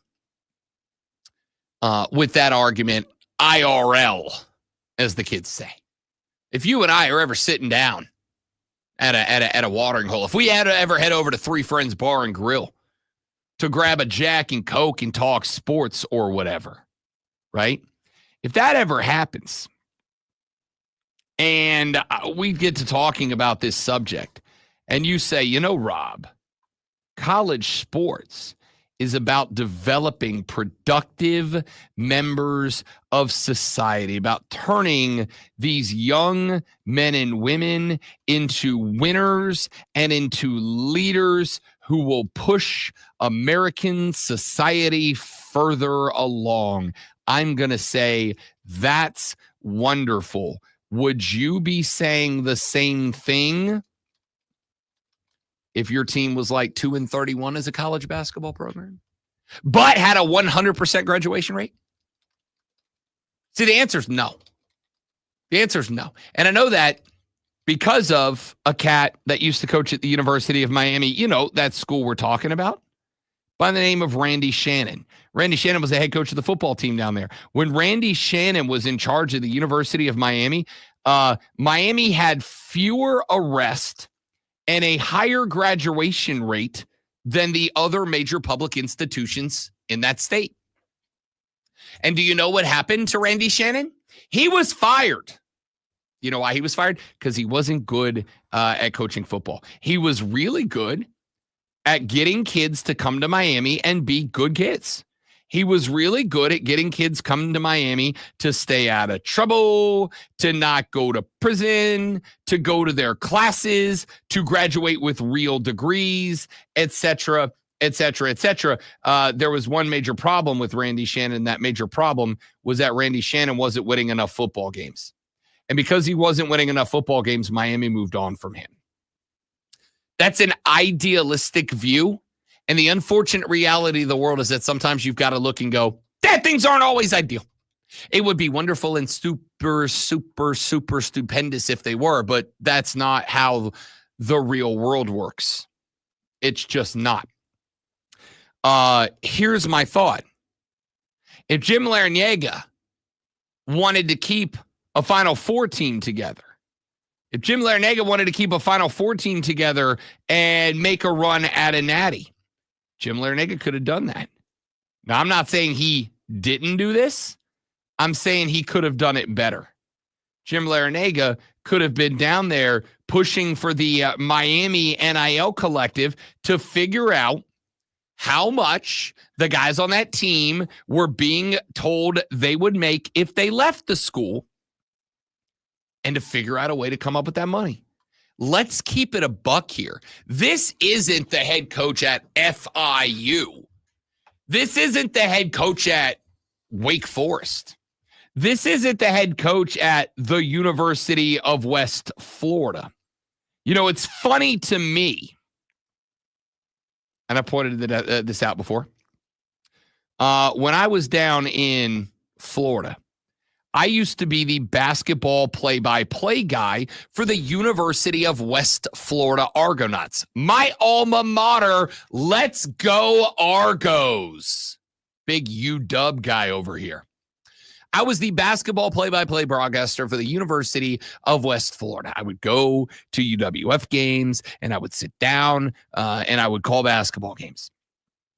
I did the same for what is now known as Northwest Florida State College. When I was there, it was Okaloosa Walton Community College. Then it turned into Northwest Florida State College. NWFC, the Red Raiders. Named after Jimmy Doolittle's famous Raiders that flew bombing missions into Japan during World War II. Wonderful story if you're a history guy. Read about Doolittle's Raiders. Anyway, I call basketball games for them. And when I called basketball games for those two schools, you had to learn a new roster every year. And you had to learn a new roster every year because every year the best players on your team would leave. The best players on your team would leave. They would play there for a year. If they stepped up and they were ballers, then the next year they got recruited to go play somewhere else. So every year you had to learn it. And it's amusing to me. I'll give you the name of one. Chris Duarte. I watched Chris Duarte play when he was at Northwest Florida State College. 2019, 18, 19, somewhere in there. When I was calling ball for the Red Raiders. He played 1 year there, and he was incredible. As a matter of fact, he was the NJCAA Player of the Year that year. And do you know what happened to Chris Duarte? The Oregon Ducks called him. And the Oregon Ducks said, "Hey, big dog, why don't you come up here to Eugene? We got dope Nike kicks for you." Because we got that Phil Knight money. So Chris Duarte, who would have been a guy that had he played another year or two at Northwest Florida State College, would have put that program on the absolute freaking map. But do you know what he did? He played 1 year. He became the NJCAA Player of the Year. He got all the attention that comes along with that accolade. Then he took a call from the Oregon Ducks. He took his ass up to Eugene. He was a wonderful player for the Ducks, and now he's in the NBA. He's a member of the Chicago Bulls, as a matter of fact. Chris Duarte is. I watched this cat play, and then I watched him immediately get picked up and flown to Oregon. And you know what's funny? Not once did I hear anybody say, "Oh, Chris Duarte is disloyal. Chris Duarte doesn't have or has commitment issues. Chris Duarte didn't learn how to be a team player. Chris Duarte didn't figure out responsibility and obligation and yada, yada, yada." I didn't hear any of that. You know why? Because Chris Duarte went to a place where he was on the TV of more fans who got to watch him play and enjoyed watching him play. Chris Duarte made their basketball experience better because none of you have heard about Northwest Florida State Community College, Northwest Florida State College, until, I'm assuming for most of you, literally right now, like this second right now is the first you've ever heard of that school. Had Duarte stayed there, you may have heard of them because they would have had a guy who was on, I believe the Ducks went to the Elite Eight that year or Sweet 16, somewhere in that range. You would have heard of Northwest Florida State College, but you haven't. You haven't heard of Northwest Florida State College. Which you have heard of is Chris Duarte. So the reality of this situation, and no other situation, if we're keeping it a buck here, the reality of this situation is that you don't care except when it impacts you.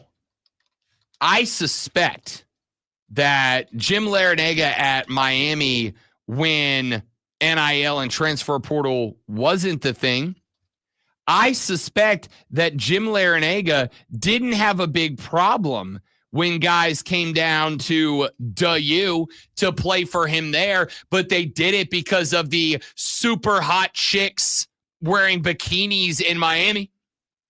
I'm suspecting Larrañaga probably didn't have a real big problem with kids picking to go play for Miami because of all the Lamborghinis rolling up and down South Beach. Probably didn't care when they were utilizing the assets of Miami to get players down there. But now that other schools were kind of cutting into that game a little bit, now all of the sudden there is an issue. Now all of the sudden there is a problem. Now all of the sudden it's not great. Because now Jim Larrañaga would have had to do some extra work. Now Jim Larrañaga would have had to put in some extra effort. And listen, I get it. At 75 years of age, he doesn't want to do that. He don't want to do that. That's all it comes down to. As I pointed out, once again, here's the reality. The reality is this is a 75-year-old guy who just watched the foundation of the game. Listen, there are guys I know, once again, in our game, there are guys I know in this industry that when broadcasting switched and it stopped being pop a mic and be good on the radio for 4 hours, and it started turning into pop a mic and be good for 4 hours. Oh, and by the way, you got to have a Twitter account. Oh, and by the way, you got to have an Instagram account. Oh, and by the way, you got to do TikTok. Oh, and by the way, you got to do this, and you got to write, and you got to update websites, and you got to do this, and you got to do this, and you got to do this. And they went, yo, bleep this, I'm out. I'm out. I know guys who walked away from lucrative jobs because they did not want to do all the extra things that you now have to do to be good at this job, to keep this job. They didn't want to do it anymore. So they said, yo, bleep this, I'm out. That's all this is. A 75-year-old guy who just doesn't want to do it anymore. And I don't blame him. Good. You're 75. Go enjoy retirement, dog. You've made millions of dollars. Go sit on South Beach and hit on chicks 50 years younger than you and have a great time, Jim. But, I don't feel sympathy for a guy going, yeah, all the players are better off and I just don't want to do the work. Okay. Well, then don't. You're very rich. Enjoy retirement, big dog. All right, take a break. We'll come back. We'll get some NFL talk here in the next segment. And then Dax Harwood, 1/2 of FTR, 1/3 of FT Rated R. Going to join us from All Elite Wrestling to wrap up the show, The Rob Brown Show, the Fan Upstate.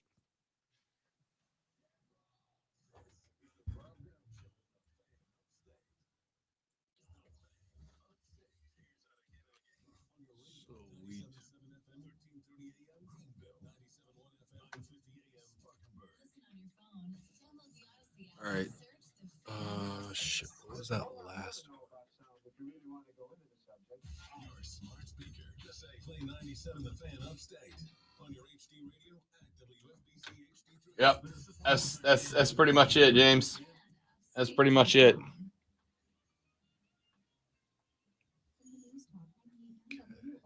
Then you got a bourbon and bacon. I don't know if that. Okay. Tonight increasing by 44. Tuesday skies become mostly sunny, high 62 degrees. Thursday, Wednesday, sunny, high 55. And meteorologist Jennifer Cheatstone on the Fan Upstate. Currently, it's 44. And now, the Daily Sports Spin, powered by Ingles. Low prices, love the savings. I hope money is worth burning down bridges, because what we saw in Saturday's Pop-Tarts Bowl is the most embarrassing thing I've ever witnessed in a bowl game. Cam Ward, star quarterback for the Miami Hurricanes, simply quit on his team. Miss me with all the business decision BS. He quit on his team. In the first half, Cam was magical, leading his team to a 31-28 lead. After that, he pulled a reverse Roger Dorn and deactivated himself, allowing Iowa State to come back and win the game. You're either a competitor or you're not. If you're making a business decision and protecting your draft status, don't play at all. And if I'm one of his teammates, it's something I would never forgive him for. What do you think? I'm Diesel. Wire to Wire with Diesel and Cole Bryson. This afternoon, 3 to 7 on the Fan Upstate. 97.7 FM Greenville, 97.1 FM Spartanburg, and only RSI. Another minute and a half. Life insurance. 10-4. Why are you putting it off? Can't afford it? Too much hassle? Think you don't We will get, how long is the next break? Life insurance. insurance. But if you weren't there, who would pay the mortgage and other bills? With Ethos, you could be covered in 10 minutes and boom, family protected. Ethos, fast, easy, online Next term life break. insurance. Up to $2 million in coverage with no medical exams. Some policies as low as $1 a day. Answer a few health questions and get your Just free like quote at 3.5 minutes. Okay. That's getethos.com. We're going to add a 60 to that so that I have plenty of buffer to make sure we get him in. And then if we need to kill it, we can. Okay, cool. And I'm here to tell you that there is a way out. All you need to do is give my office a call. I'll send you a information kit absolutely free, explaining how the timeshare industry works and your options for cancellation. Call Wesley now for your free info kit. 800-359-3434. 800-359-3434. Back in 30. Don't spend another Christmas with the whole family in silence staring at their phones. Start a new tradition going to the Upstate Holiday Light Show open now at District Park at the intersection of 123 and 153. 32 million dancing lights, carnival rides, pony corral, and a huge petting zoo with goats, donkeys, and more. The best Christmas light show in Greenville. An amazing winter wonderland like no other. It's time for a new Christmas tradition. Details and tickets at upstatelights.com. No need to check the clock. It's Rob Brown time. Now, weekday mornings from 6 to 10 on the Fan Upstate.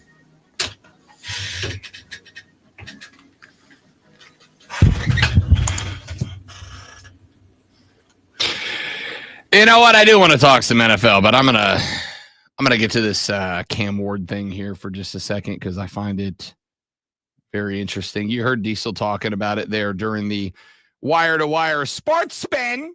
Make sure you check out my dogs, Diesel and Cole Beam, CB and the D Train, every single weekday afternoon right here on the Fan Upstate from 3 to 7 p.m. on Wire to Wire, our not so brand new but still newest local show, Wire to Wire with Cole Bryson and Diesel. That's going to be an entertaining listen every day of the week. But you heard him say that was the most embarrassing and shameful thing that's ever happened. Basically, the story is this. Cam Ward had an opportunity to go in there, set a touchdown record. He did that, and then he said, yo, I'm out. And look, obviously Miami would go on to lose by a point. Game that had he played the second half, they would have won. And here's my genuine question. Who cares? Honestly. Who cares? Oh, no. Miami lost the Pop-Tart Bowl.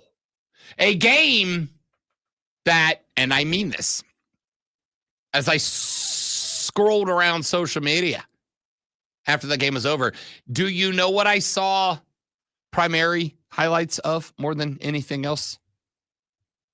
The Pop-Tart mascots. That's what I saw.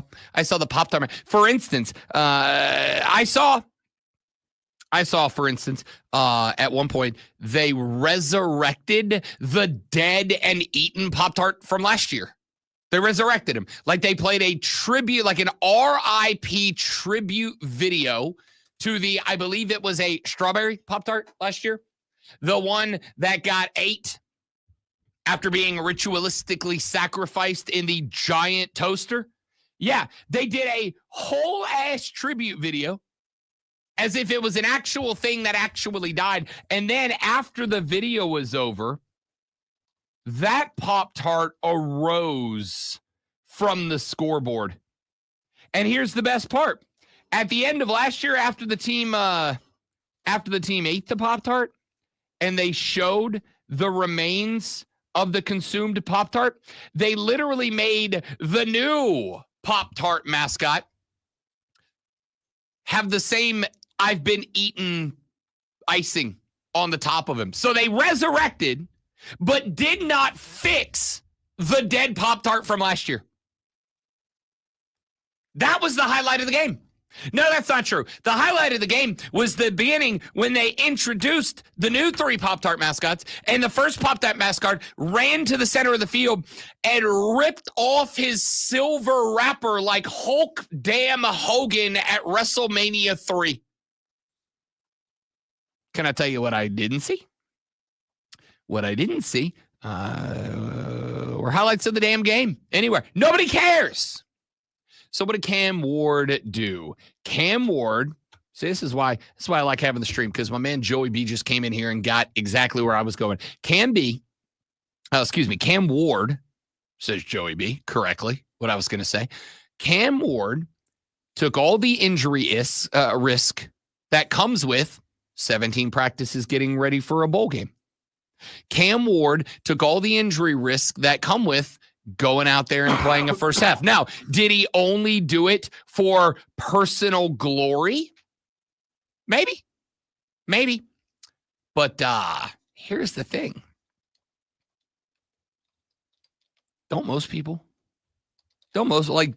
not saying everybody, and I'm not saying with everything, but when you are doing something with, work, whatever, don't you kind of do it for personal glory to some degree, right? Even if it's just recognition. Even if it's just the recognition, it's personal glory. Cam Ward had an opportunity to enshrine his name in college football history. And he went out there and he did it.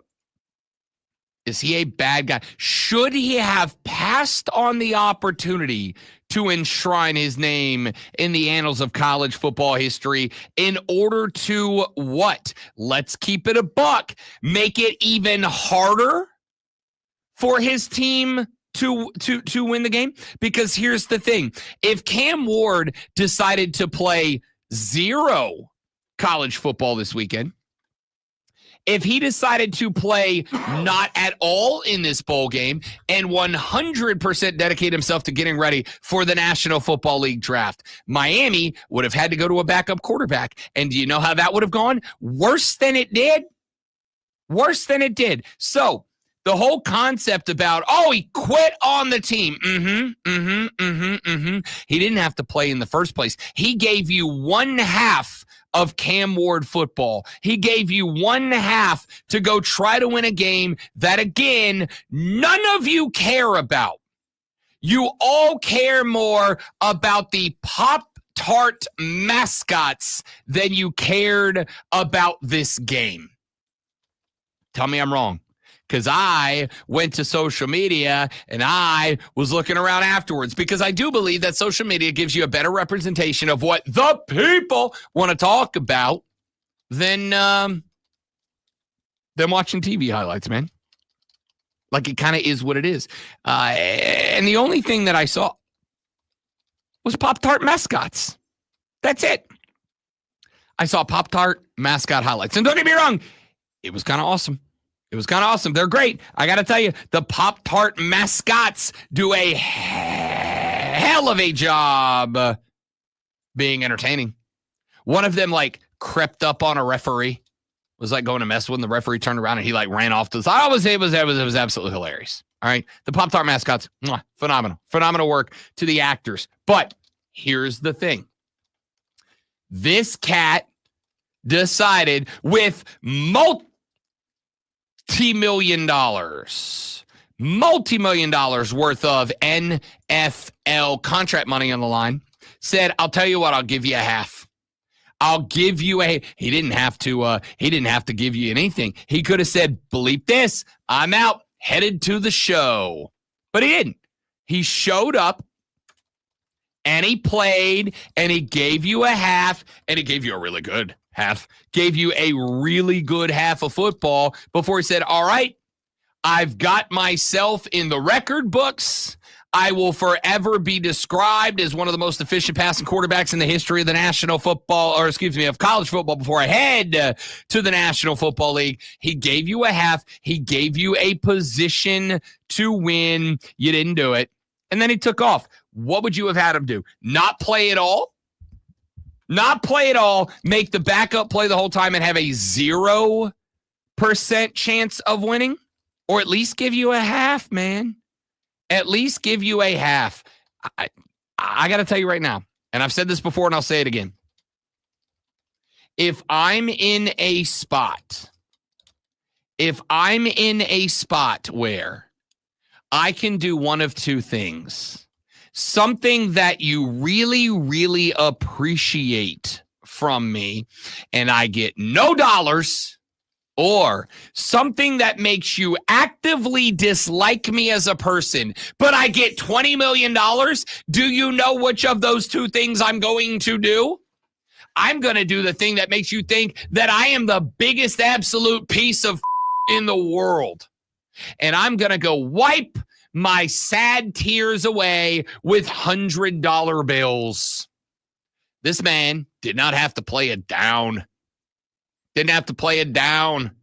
Could have said, nope, I'll be out in Arizona getting my NFL draft training on. I'll be out in Phoenix working with some vaunted NFL's quarterbacks coach, getting my technique down, my footwork right, learning the slide protections, figuring out how to translate what I did in college, which was to improv everything and make everything go super duper great because I am a raw, athletic, genetic freak. But you know what? I'm going to go practice 17 times, and I'm going to take the risk that I blow an ACL or an MCL, and I'm never the same player, and I lose like tens of millions of dollars. Or I go out there and I stink it up and I cost myself draft spots, whatever the case might be. No, here's what I'm going to do. Here's what I'm going to do. What I am going to do is I'm going to go take the risk. I'm going to go practice. I'm going to get the boys ready. I'm going to go out there. I'm going to play until I get the tutty that I need, and then I'm out of here. And he gave you a half. Is he a piece of crap? I got to tell you, if that man's drafted, and he will be, inside the top 3 or 4 picks in the NFL draft, and he's making $27 million, and he's not doing it with a busted ACL or whatever, I'm going to tell you right now, at that spot, I don't think he cares what you think anymore. And I don't think he cares what I think or what anybody else thinks. Now, here's what I think. What I think is it's time to go to break. And when we come back, we are going to be joined on the stream. So if you want to be a part of that, now's an opportune time to join at facebook.com/TheFanUpstate. Search The Fan Upstate on YouTube or The Rob Brown Show on YouTube, Twitch, or Facebook. We are going to be joined when we come back by AEW legend Dax the Axe, Dax Harwood, one half of FTR, 1/3 of Rated FTR. They got a big AEW show going up in Asheville coming up on New Year's Day. We will talk to Dax Harwood of All Elite Wrestling, and when we come back on The Rob Brown Show in the Fan Upstate.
and turn the Q volume all the way up if you don't mind.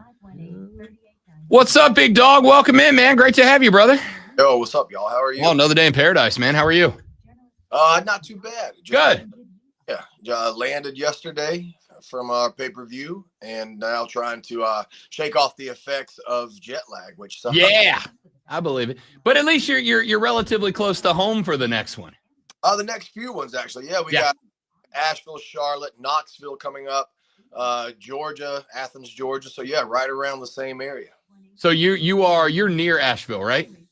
I'm like five minutes from the Asheville airport. Nice. Well, I'm Rob. That's Ben. Glad to have you, man. Thanks for coming by. We'll keep you till about 55 or so, and then we'll let you get back to real grown-up life. Yeah, that'll just be like fourth pot of coffee. That's it. I'm not a coffee guy. I'm on Monster number 3 because that's what happens when you get up at 3 a.m. The struggle is real. Jesus, dude. Yeah, I feel for you. All right, we're back in a minute. Beautiful.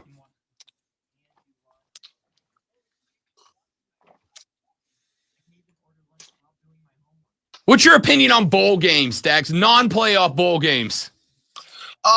Well, I mean, they've been going on for so long that I enjoy them because it's more football I get to watch, so I don't know. I've debated to myself back and forth, whether we should have so many bowl games or if there should be, one bowl game or one tournament or whatever. I don't know. Just the more football I get to watch, the better. That's the perfect take. Bravo. Well done. That's the perfect take.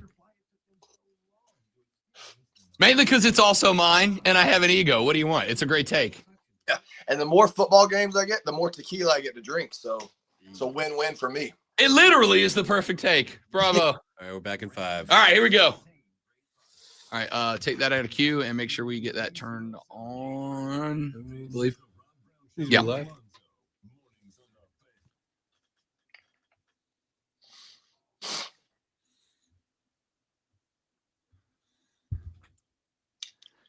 The Rob Brown Show back on your radio. It's the Fan Upstate. Welcome in, ladies and gentlemen. And as the only sports talk radio show here in the upstate of the Palmetto State, lovely Greenville, South Carolina, that talks not just talks professional wrestling, loves professional wrestling. Doesn't talk about it because we have to. We talk about it because we want to. And frankly, we don't give a damn what anybody else thinks. We're going to do it. We are now honored to welcome into the show a young man who is a Carolina boy. He is one half of the tag team known as FTR, and now 1/3 of the trios team known as Rated FTR, which we're going to talk about here in just a second. From All Elite Wrestling, Dax Harwood joins us here on the show. Dax the Axe, what's up, big dog? Thanks for taking a minute. Glad to have you here, partner.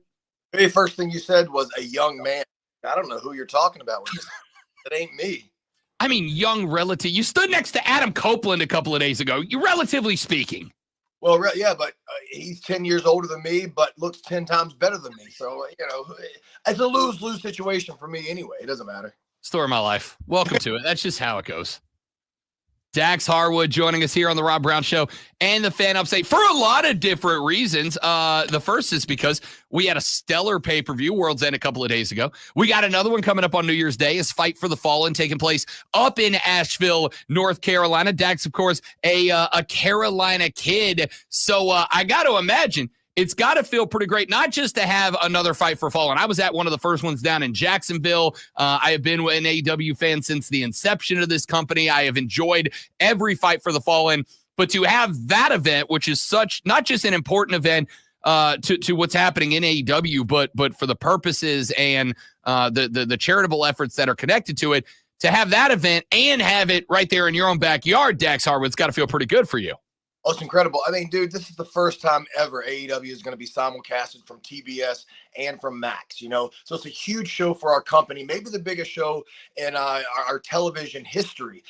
But the thing is, Tony Khan could have picked any market in the world, any large market in the world. He could have taken this huge event, for AEW, first ever simulcast, he could have gone to LA. He could have gone to Chicago. He could have gone to New York. And that would have looked great on a poster. That would have sounded great in the promotional ads. First ever simulcast from Los Angeles, California. But instead of that, he knew that we being Asheville, we needed some hope and we needed some help. So he decided to bring this first ever simulcast to Asheville, North Carolina. It's an incredible event, obviously, for the history of our company, but also we're partnering with Mana Food Bank. We're partnering with Dream Center, Beloved Asheville, and a host of other charities, and we're donating proceeds from this event to those guys. So, yeah, man, it's my backyard. Huge event for our company, but to bring joy and hope and raise awareness and raise some spirits, I love being a part of this. It's an incredible thing. We're obviously 50 minutes south of Asheville, and when Hurricane Helene ripped through back in September of last year, Asheville obviously took a huge brunt of damage. I know really the entire western side of the Carolinas did as a whole. So to see what you guys are doing, and like you said, to instead of going and put this in a big Chicago or an LA, to do this in the Carolinas in order to continue those relief efforts, that's fantastic, not just from the standpoint of having wrestling in wrestling country, but all the good we're going to get to do for this area, for Asheville, for all the way down here through the upstate, et cetera. Man, it's an incredible feeling, I have to imagine, for you. I'm relatively new to the Carolinas. I moved here in 2020. This place became home to me very, very quickly. So for somebody who's from this area, grew up in this area, I can't imagine the impact it's got to have on you. Yeah, man. The thing was, you said it became home very quickly. The great thing about the Carolinas are the people, and the people will accept you very quickly. It might take a little bit of time if you're a New Yorker or something, or somewhere up north. It might take a little time for them to accept you, but once you become a Carolina family, dude, you're a Carolina family forever. Yeah, man, I'm so excited for this event. My family personally, we were impacted from Hurricane Helene. Thank God. It was, comparative to everybody else, we came out okay. But like my tag team partner, Cash Wheeler, he lost a whole property to mudslide. And, Adam Copeland and his family, they were affected pretty impactfully. And so we came together just a week or so after the storm. We met at our wrestling school, and we said, what can we do to bring some hope to this area? And our first initial idea was just a live event. We were thinking of maybe pitching just a live event to Tony Khan, bring in some of the stars like Chris Jericho, obviously Adam Copeland, bring in some of those stars and have a fun event. But Tony said, I'll do you one better. Let's have a live television show from Asheville on TBS and now on Max too. So Tony Khan revved it up just a little bit more than we did. That's awesome, man. Let's talk a little bit about this show because, number one, it is a hell of a wrestling card, which I'm very excited about. But the excitement went up through the roof a little bit because up stood FTR, and out to come stare down Mox and the rest of the Death Riders comes the rated R superstar Adam Copeland, an icon, an iconoclast, a legend, and still continuing to be one of the best in the game. Man, what was it like to get Adam Copeland to sign on to stand on that stage and stare down the Death Riders with you guys? It is a full circle moment for me. Myself and Cash and Adam, we've been friends for close to 10 years then. And, it took, he and I talked for about 6 months before he signed with AEW. And, I don't want to say it took some convincing, but it took some convincing to get him away from the legacy he had built in WWE. And I had to let him know that here at AEW, for the first time in 25 years, there is an alternative in professional wrestling, a viable alternative in professional wrestling. Now we rival that company, and it feels good, man. It feels good to have someone the caliber of Adam in AEW, but more importantly, it feels good to have Adam on the side of FTR, now rated FTR. Like you said, Adam Copeland, the rated R superstar, one of the greatest of all time. He has a legacy that's already written, and he could go home and sit in the couch for the rest of his life if he wanted to, but he doesn't want to do that. He wants to stand side by side with FTR here for AEW against, again, a future Hall of Famer in John Moxley, future Hall of Famer in Claudio Castagnoli, and, a little pissant like Wheeler Yuta. So a 6-man tag, huge event, main event, first time ever for these guys to be in the ring together. And it's going to be fun, man. It's going to be a lot of fun. It's going to be a hell of a fight too. And I think what's really exciting about this is because of the angle of what Moxley and the Death Riders are trying to do, and you guys being a mainstay with AEW for a very long time. Not that the company needed credibility, but Adam Copeland coming over was a fantastic notification to maybe people who had casually tuned in or not yet really bought into AEW. To have you three guys kind of defending the honor of AEW from the Death Riders, like, this isn't just a match, man. This is a match with the legacy of All Elite Wrestling on the line. Absolutely. And dude, I understand what you said about AEW might not have needed credibility, but let's be honest. We're still a very, very, very young company, 5 years old. That's toddler age. So we did need the credibility of Adam Copeland. We had to. We needed the credibility of Adam Copeland. We needed the credibility of Sting, of Chris Jericho, and all these huge stars. And then on the flip side of that, we've got the young stars as well, like Kyle Fletcher, Will Hobbs, all these guys we're building up. But this fight specifically, they have been running rampant in AEW. But this fight specifically is not just about AEW versus the Death Riders. I think it goes a little deeper than that because as much as I love AEW, I'm not defending AEW's honor because Tony Khan has got $13 billion. So if he wants to defend AEW's honor, he can hire a whole million. So comparative to a military, FTR and Adam Copeland, we're nothing. But what we are fighting for is something personal. We never had a problem with those guys. They ended up having a problem with FTR, and we said, you know what? Let's fight fair. Let's bring our best friend. And now we have Adam Copeland. And one thing Adam wants to do before he retires is become AEW World Heavyweight Champion. And to do that, he's got to go through Jon Moxley. And right now, Rated FTR and the Death Riders, that's his path to the AEW World Heavyweight Championship. I cannot wait for this card on New Year's Day in Asheville, North Carolina. Dax Harwood, 1/2 of FTR, 1/3 of Rated FTR, joining us here on the Rob Brown Show and the Fan Upstate. When you look at the stat cards, you guys, and especially with the roster that's being built, you add names like Will Ospreay and Okada and some of these like international superstars that are not just choosing AEW, but are choosing AEW over every other company, not in the States, internationally as well. As somebody who has kind of been there from the beginning, when you see those names and this much talent all accumulating on one roster, how's that make you feel as an OG member?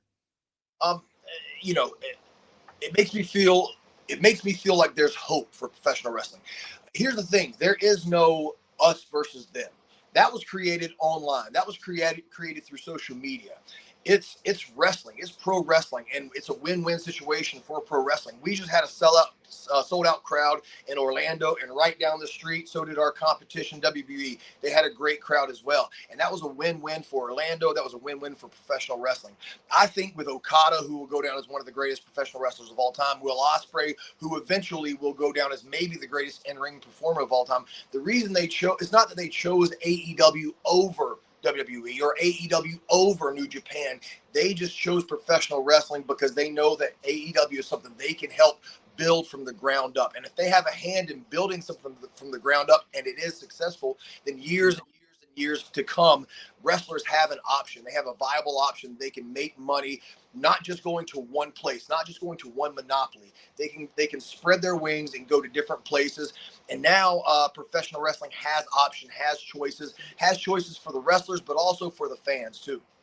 Hell yeah. Dax Harwood, 1/2 of FTR, 1/3 of Rated FTR, joining us here on the Rob Brown Show and the Fan Upstate. All Elite Wrestling's Fight for the Fallen is New Year's Day in Asheville, North Carolina, and it is going to do a lot of good with Hurricane Helene relief across the Carolinas. Dax, my man, spectacular to have you on the show. I'm going to go tell the Rise guys you said they're worthless. I appreciate you coming by, big dog. No, don't tell them that. I got to be there on January the 3rd. After that, tell them January 4th, because I'd hate to beat them up in studio. That would be really embarrassing for them. I accept. And I'm also going to say now, when you come, I got to have you come walk down the hall and come in studio and hang out with us too. Let's do it. I'm down. Anytime. Legend. Dax Harwood, we appreciate your time, big dog. We'll talk to you. Have a great card on Monday. Good luck. Thank you guys so much. You got it. Dax Harwood from FTR here on the RBS, the Rob Brown Show. We're back tomorrow. Have a great rest of your day, everybody. Thanks for being here. It is the Fan Upstate.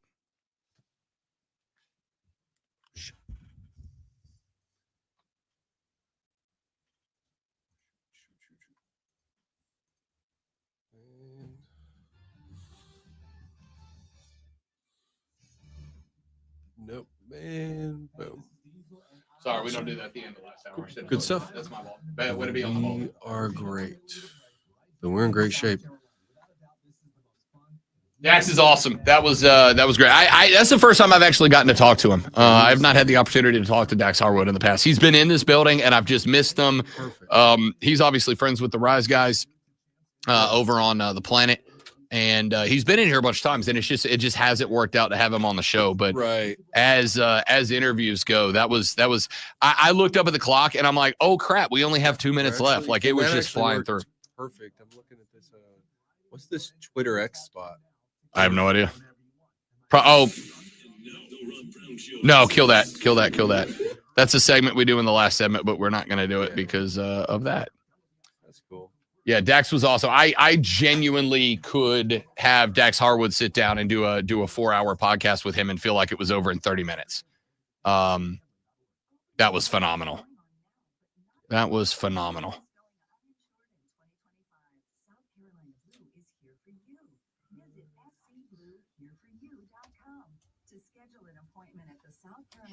Retail Center on Woodruff Road in Greenville. Casey and his team of experts can help you find a health plan that fits you and your budget. Open enrollment is ending, so schedule your no-cost appointment today at scbluehereforyou.com. All right, I'll tell you what though, I am going to absolutely reach out to our contact with AEW and see if I can, because he's, like I said, he'll come in on the 3rd and he'll be with the Rise guys. But I'm going to see if I can carve out maybe 20 minutes for him to come in here and chat with us too. I'd love to have him. He was fantastic, man. Fantastic. All right, that's going to do it for us, kids. I got to run. I got stuff to do. We got to get back on the horse. We got a new year starting up in just a couple of days, and your boy's got to be on his game. So thank you for being here. You're all spectacular people. Tell your friend about us. We're trying to get rich and famous. Joey B, I'll see you for golf tomorrow. Have a good one. Goodbye.